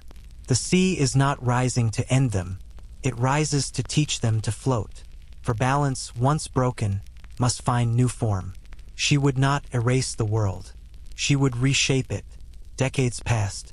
Shorelines redrew themselves, and humanity followed, building higher, speaking softer. The sea became part of their cities again. Not barrier, not border, but pulse. They learned to harvest without harm, to listen when the waves withdrew. The old arrogance dimmed, replaced by awe. At night, the sound of surf filled their dreams. They spoke to it as their ancestors once had, unsure if anyone heard. But Thalassa heard. She always did. Every whisper became part of her song, every prayer a ripple in her endless memory. When Poseidon looked upon the world, now half water, half land, he said, "You have changed them." Thalassa smiled, her face reflected in the moonlit tide. "No," I reminded them what change means. She turned her gaze toward the horizon, where storms glowed faintly with golden light, not wrath, but renewal. "The sea rises," she whispered. not to punish, but to remember. And for the first time since the birth of the world, humanity began to remember with her. When the sea rises again, is it punishment or reminder? Before there were temples or tides, there was a friendship, light above, water below. The moon and the sea, two sisters of rhythm, born from opposite ends of the same silence. When Thalassa first opened her eyes, the moon was there, gazing down with quiet devotion. Every shimmer of her surface was the moon's reflection reaching home, and so it remained for eons. One pulling, one yielding, there danced the first conversation the world ever knew. Now, after the storms, after the floods, the dance resumed. Humanity had learned humility again, and the sky seemed to notice. The moonlight grew gentler, touching the water like apology. Thalassa felt it and smiled. "You never left me," she whispered. The moon answered through gravity, tugging softly at the water's edge. The tides obeyed, not as command, but as reunion. Poseidon watched from the shallows, his trident dimmed to a staff of coral. "You speak with her still," he said. "Always," Thalassa replied. "She is the only god who never shouted." He looked upward. "She is lonely. So am I," Thalassa murmured. "But together, we make the world move." The nights that followed were silver and slow. Across the world, people noticed new patterns in the sea. The tides aligned more perfectly with the moon's phases than ever before. On nights of full light, the water glowed as though lit from within. Sailors began to call it the mirror tide. They told stories, that the goddess of the sea was speaking to her sister above, that each wave carried messages written in moonlight, that if one stood by the shore and listened closely, they could hear two voices humming in harmony. It was not myth, it was memory replaying itself. In the deep, Thalassa rose toward the surface, drawn by the moon's pull. The light touched her like recognition. For centuries, she had ruled in darkness, her wisdom unseen. But now, bathed in lunar glow, her form became visible again, vast, luminous, serene. "Old friend," she whispered to the sky, "you have watched me through every forgetting. Why do you still shine for me?" The answer came as a shimmer on the waves. "Because you move, and in your movement, I exist." Thalassa closed her eyes, letting the rhythm of that truth fill her. The moon and sea were reflections of one another, one constant, one fluid, one light, one depth. Together they kept the earth alive.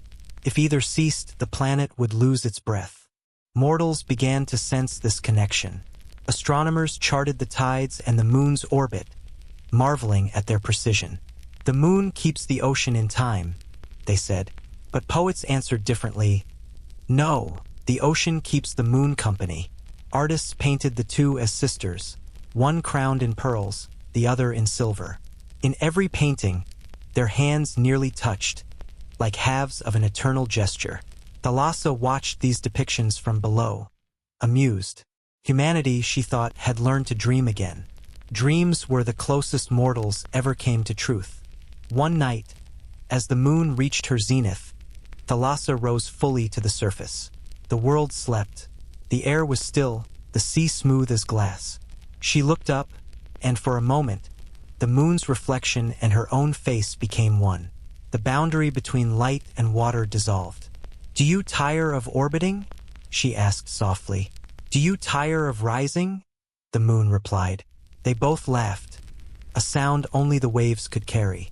"The mortals think we move because of them," the moon said. "And so they feel important," Thalassa answered. "Let them. The illusion keeps them gentle."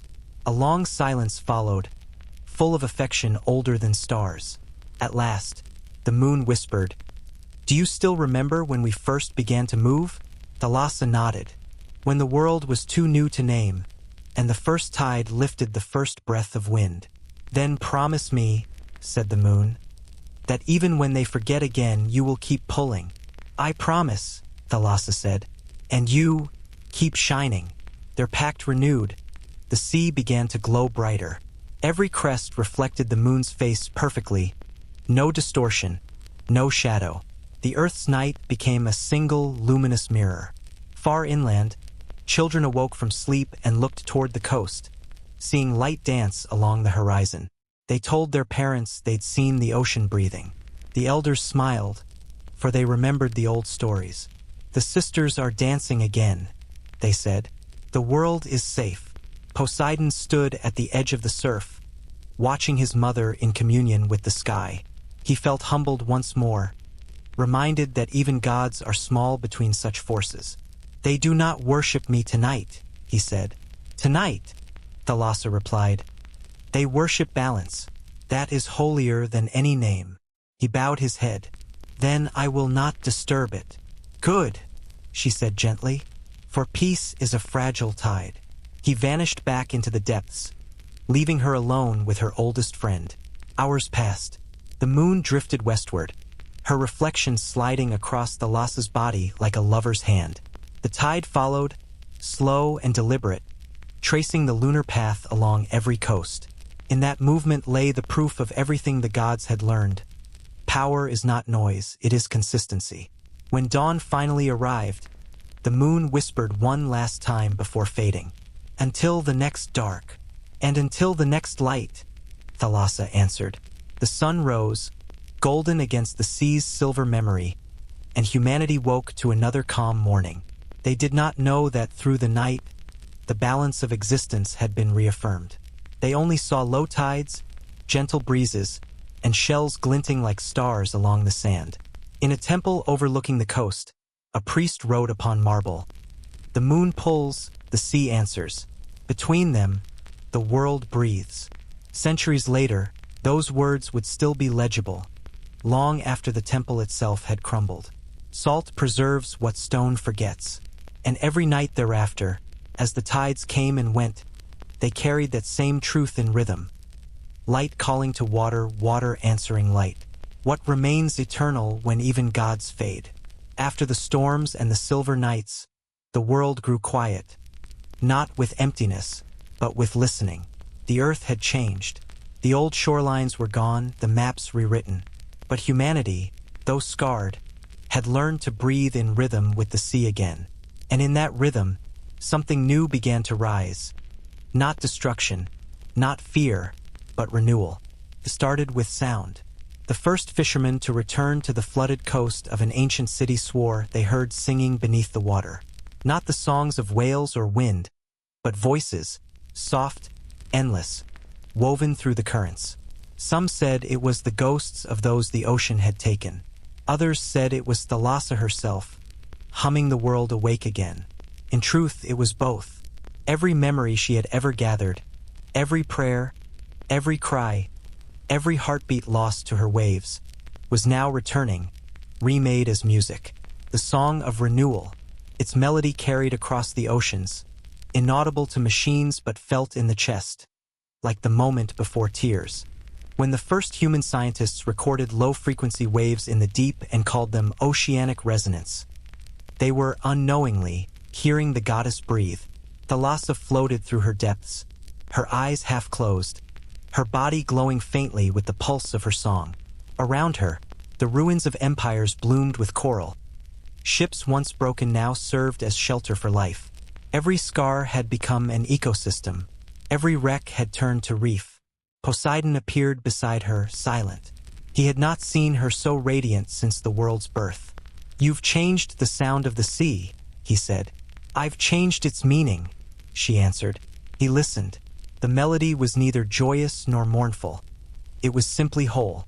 It carried the laughter of children playing at low tide, the thunder of waves against cliffs, the hum of whale song traveling through miles of dark.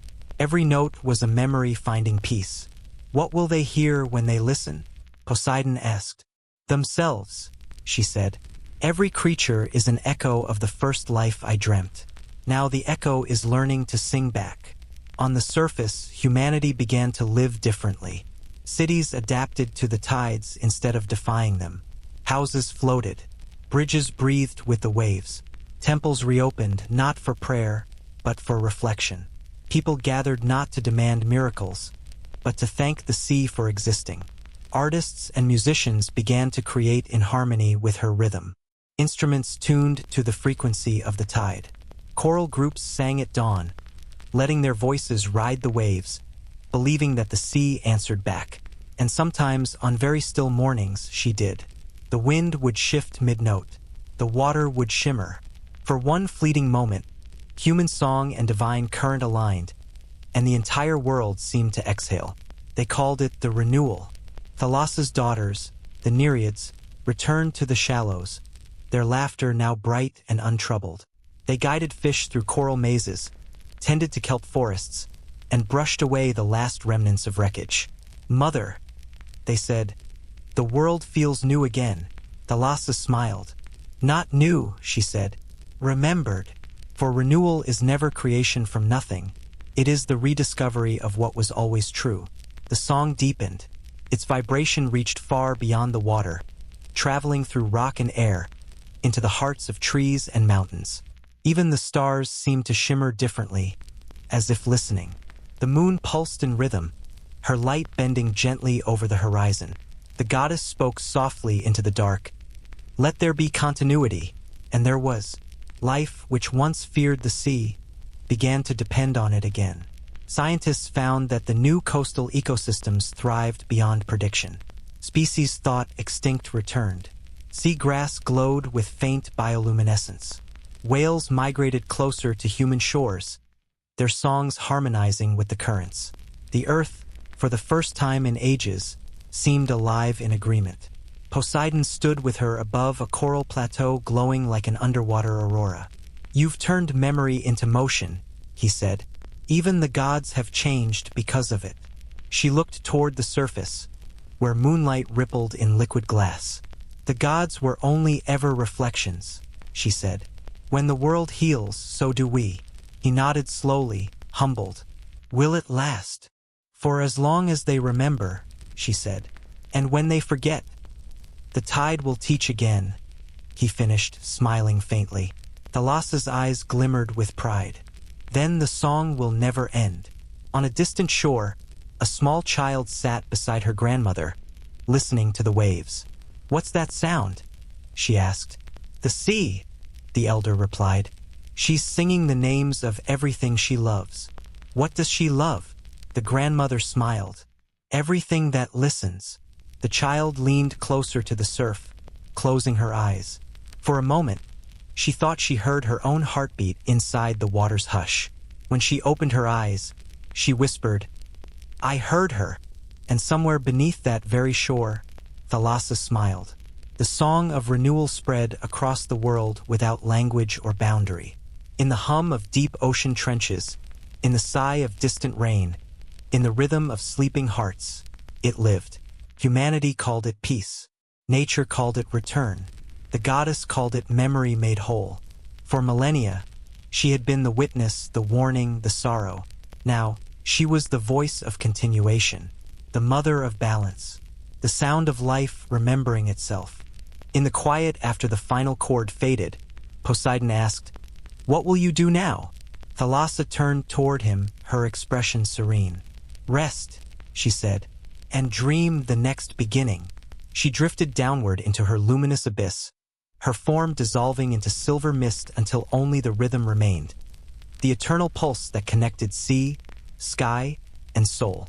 At the surface, the waves carried her final echo. Every ending is only the tide preparing to rise again. Is mythology simply memory retold in new tongues? It begins, as all endings do, with stillness. At dawn, the horizon was so calm it looked painted. Sea and sky folded into one long breath of light. On that horizon sailed a single figure, an old mariner whose name the world had already forgotten, though the sea never had. He was the last of his kind.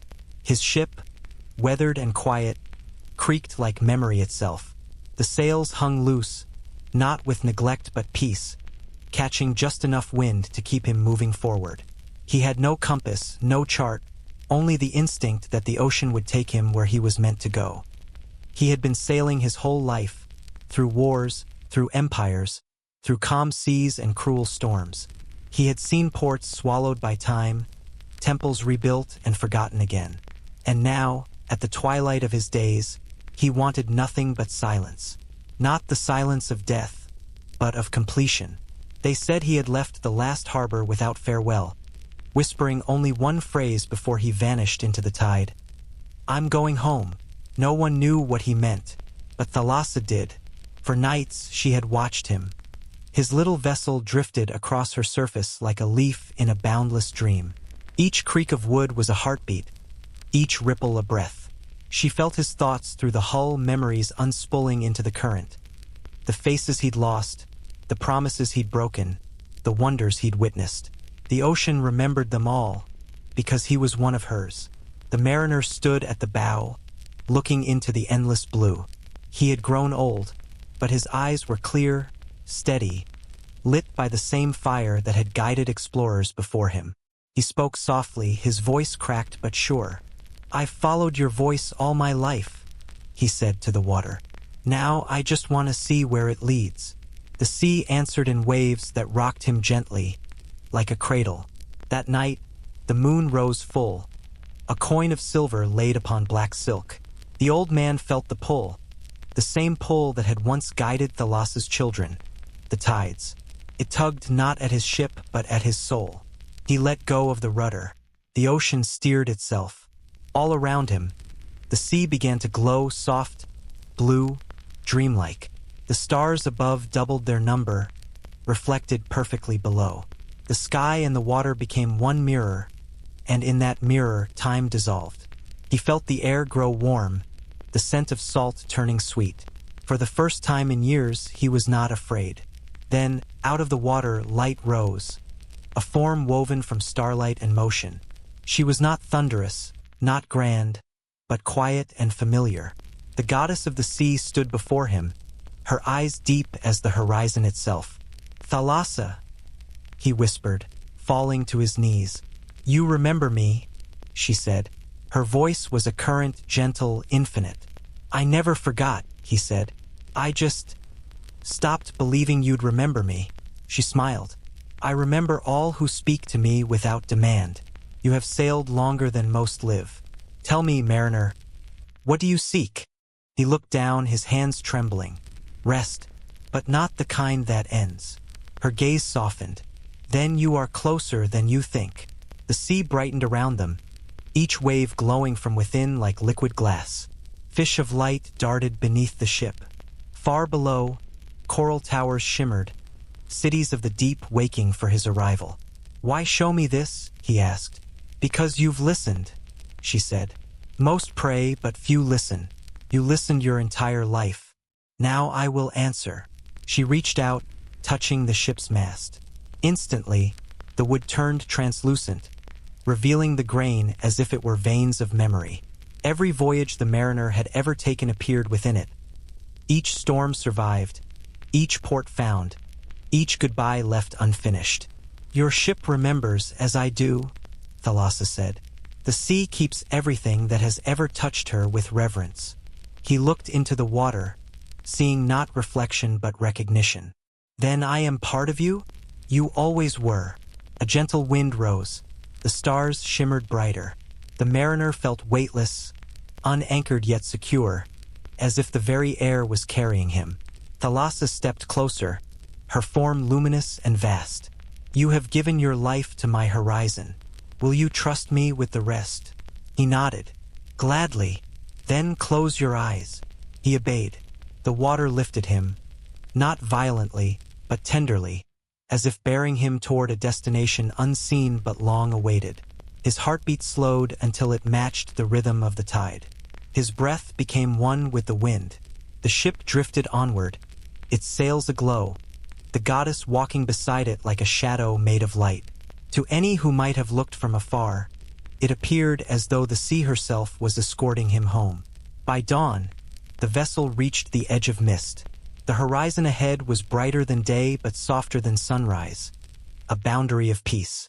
Thalassa stood upon the bow. "Beyond this," she said, "there is no distance, only return." He smiled faintly. "Will I see them again? The ones I lost?"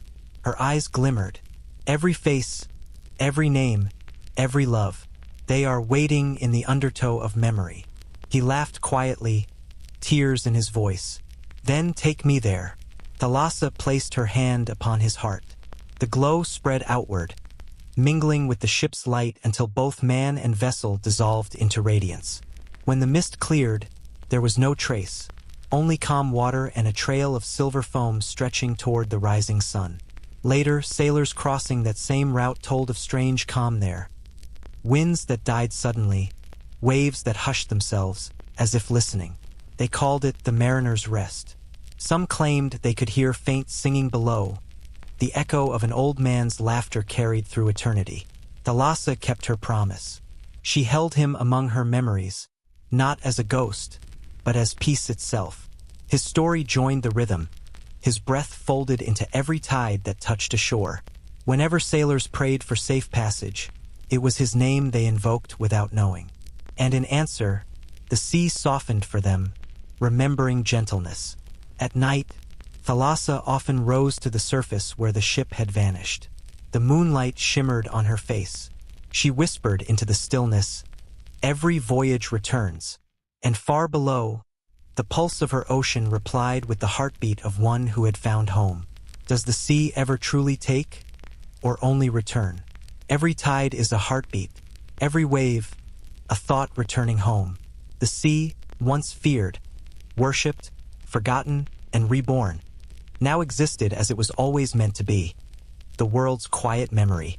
Beneath her shimmering surface, where light dissolves into calm darkness, Thalassa drifted. Not asleep, not awake, but aware. The waters hummed softly, alive with centuries. Within each current, a story moved, some ancient, some new. The laughter of children playing on sunlit shores, the final breaths of sailors lost in storm, the songs of whales echoing across the hemispheres. All of it flowed together, forming a single consciousness. She was not merely the ocean. She was what remained. Thalassa remembered creation, the moment when the void first trembled and she unfolded across the earth like a dream taking shape. She remembered the laughter of her son Poseidon, striking the seabed with his trident to raise islands. She remembered the first mortals, trembling at her edge, unsure whether to fear or trust the horizon. She remembered their voices. When humanity was young, their prayers had been simple: gratitude for fish, fear of storm, awe of infinity. Then came centuries of conquest, of arrogance, of forgetting. Yet even those memories she kept, not as wounds, but as reminders. The sea never hated, it archived. Now, as the world grew quieter and the rhythm of the tides steadied once more, Thalassa opened her mind to the vast chorus of memory. She saw everything reflected in herself. Love and loss, faith and forgetting, beginnings and endings folding into one another like waves upon waves. In that reflection, she understood the truth the gods had spent eternity chasing. There was never separation. Everything that lives is water remembering how to take form. Above her, the surface glittered like polished glass. A school of silver fish swam through the shafts of light, weaving patterns that looked like writing. And perhaps, in a way, they were letters of a language older than speech. The sea wrote constantly, just not in ink. Each ripple was a sentence, each tide a chapter. The earth itself was her manuscript, and the wind her reader. Thalassa smiled at the thought. Even silence, she murmured, has syntax. Poseidon appeared beside her, his trident resting lightly against the current. Time had softened him. His eyes, once storms, now shone with deep reflection. "You've been quiet," he said. "Even the depths miss your voice." "I'm listening," Thalassa replied. "The world speaks differently now." He tilted his head. "What does it say?" "That it remembers," she said. "At last." He followed her gaze to the surface, where moonlight shimmered on gentle waves. "They call it climate," he said softly. "Change science cycles. They think the sea is only matter." Thalassa's smile deepened. "Let them measure what they can. Knowledge is also reverence, if it leads to awe." He nodded. "You have forgiven them." "I never needed to," she said. "Forgiveness is for those who forget they are connected. I simply remember." Together they swam through the deep. Around them, the ruins of ancient civilizations rested in harmony. pillars covered in coral, amphory gleaming with pearls. Life had turned decay into architecture. Even destruction, given time, became art. Poseidon ran his hand along a fallen statue's face. They built in their image, he mused, but the sea rebuilt them in mine. No, Thalassa corrected gently. In mine, in ours. We both are the reflection they always sought. They paused before a trench that descended into darkness so complete it seemed endless. This, she said, is where memory sleeps, not lost, only waiting. He peered into the abyss. Can you still hear it? Yes, everything that ever was whispers from there. Every choice, every cry, every promise. The world is not made of moments. It is made of echoes. Poseidon's expression softened. And what will you do with them?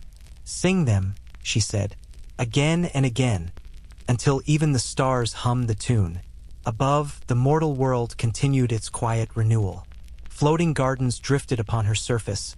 Cities glowed at night like constellations reborn, and humanity, still flawed, still learning, had rediscovered reverence. Scientists who once mapped the sea now wrote poems about it. Children released messages in bottles not for rescue, but for gratitude. Every note, every word, every ripple reached her, and though no human could hear it, she always replied, through the lap of waves, the pull of the tide, the peace that comes when standing alone by the shore. For Thalassa had learned something even gods rarely did. Immortality is not in being remembered by name, but in being felt forever. As the night deepened, she rose again toward the surface. The moon waited, her eternal companion. Do you ever tire of watching? Thalassa asked her softly. Never, said the moon. You are the only one who reflects me truly. And you, Thalassa replied, are the only one who keeps me visible. They smiled at one another across the distance that was not distance at all. Between them, the light of understanding bridged heaven and water. In that light, the goddess closed her eyes. The sea began to pulse gently, a lullaby for the planet. Fish rested in coral, waves sighed against shorelines, winds slowed. The world was breathing in sync once more. Poseidon's voice came softly behind her. You've become quiet again. She turned to him, her form glowing faintly with the light of 1,000 remembered dawns. Because the story is ending. And what comes after? The calm after creation, she said.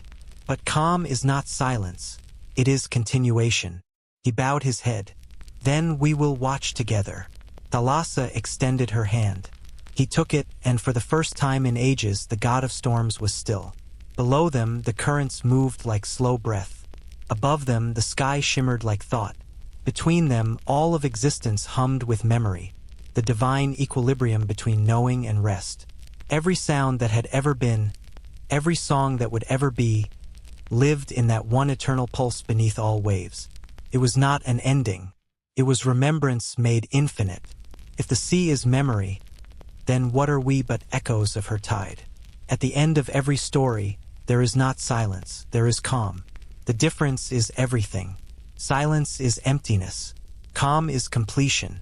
The sea lay utterly still, stretched beneath a sky so clear it seemed the gods had exhaled all remaining storms. No thunder, no roar, no motion, just breath.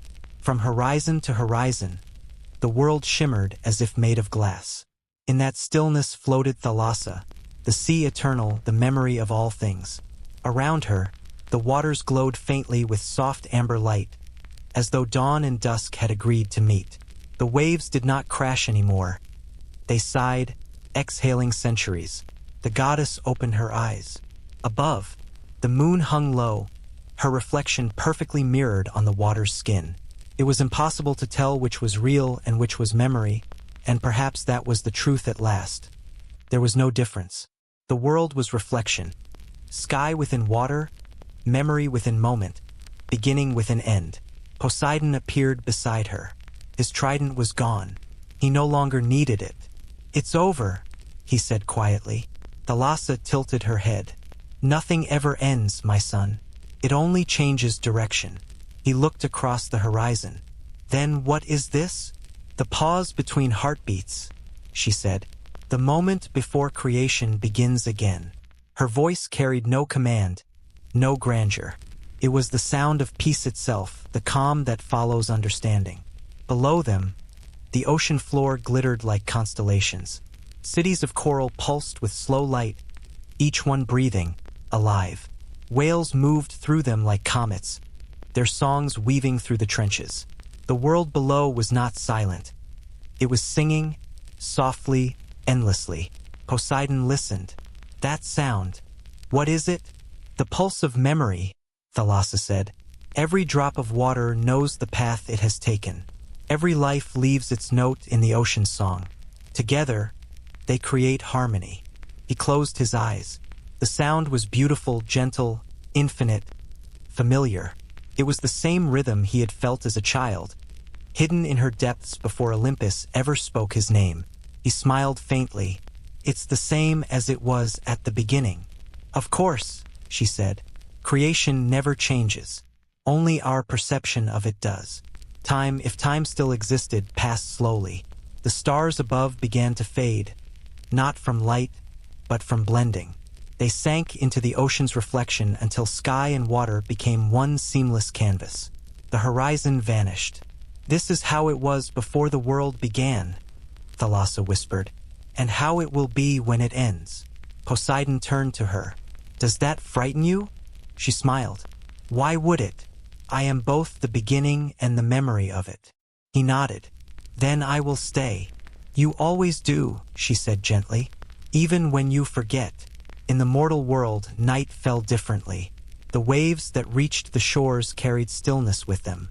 Fishermen felt it, pausing their nets to listen. Lovers walking the beach spoke softer without knowing why. Even the wind, restless by nature, slowed to breathe in rhythm with the sea. Somewhere, a child asked her mother why the water looked like glass. Because the ocean is sleeping, the mother said. But it's still moving, the child replied. Then maybe it's dreaming, and that was closer to truth than she knew. Thalassa drifted deeper into her calm. Around her, memories rose and dissolved like bubbles, fragments of creation replaying themselves. She saw Gaia birthing the world from chaos. She saw the Titans fall and Olympus rise. She saw mortals carving gods from stone, and then, centuries later, carving meaning from silence. Each vision shimmered, then folded into her body, becoming one with her essence. She whispered, All I have gathered, I release. At that moment, the ocean exhaled. A single wave rolled outward, perfectly even, circling the world once before fading. Every coast it touched felt renewed. The tide carried peace where once it had carried power. On distant shores, people woke from dreams of the sea, feeling inexplicably comforted, as though something vast had forgiven them. Poseidon turned to his mother. You've changed the world again. I've reminded it, she said. Creation does not need newness. It needs awareness. He looked at her and saw in her reflection the memory of everything he had been. Child, God, storm, and silence. He bowed. What will become of me? You will continue, she said. Every wave that breaks carries your name. You are motion. I am memory. Together we are existence. He smiled faintly. And what of them? He gestured upward, toward the humans. They will dream, Thalassa said. They will tell stories. And in those stories they will find me again, as they always do. Perhaps they will call me by another name. It does not matter. I exist wherever awe survives. The stars brightened once more, though they now shone from within the water as much as above it. It was impossible to tell whether the sea reflected the sky or the sky reflected the sea. Maybe both. Maybe neither. This was the secret Thalassa had carried since the first dawn. There was never separation between heaven and ocean, only perspective. Poseidon rose slowly, his form dissolving into mist and foam. I'll keep watch, he said. Thalassa nodded. Then the world will breathe easy. He disappeared into the deep, his presence lingering only as rhythm, the heartbeat of tide. Thalassa looked toward the horizon one last time. The light there was neither sunrise nor sunset, but something gentler, the glow of continuity. She closed her eyes. Around her, the sea whispered, remembering itself. The calm that followed was not the end of sound, but the fulfillment of it. The music after the last note, the stillness that completes a symphony. And in that sacred quiet, the goddess smiled. Far above, a mortal standing on a lonely beach felt an inexplicable peace. The waves were soft, the sky kind. She whispered into the wind, "Thank you," not knowing who she spoke to. The sea heard, as it always did, and replied, not in thunder, but in hush. A single ripple brushed her feet and withdrew. The ocean had answered. And so, as the stars dimmed into dawn, the world exhaled. The sea slept, but only to dream creation once more. And when we dream of the sea, whose memory do we enter? And so the sea sleeps again, vast, endless, remembering. If her voice follows you into your dreams tonight, let it carry you into calm waters. Until the next story calls, rest well beneath the gaze of the ancient waves.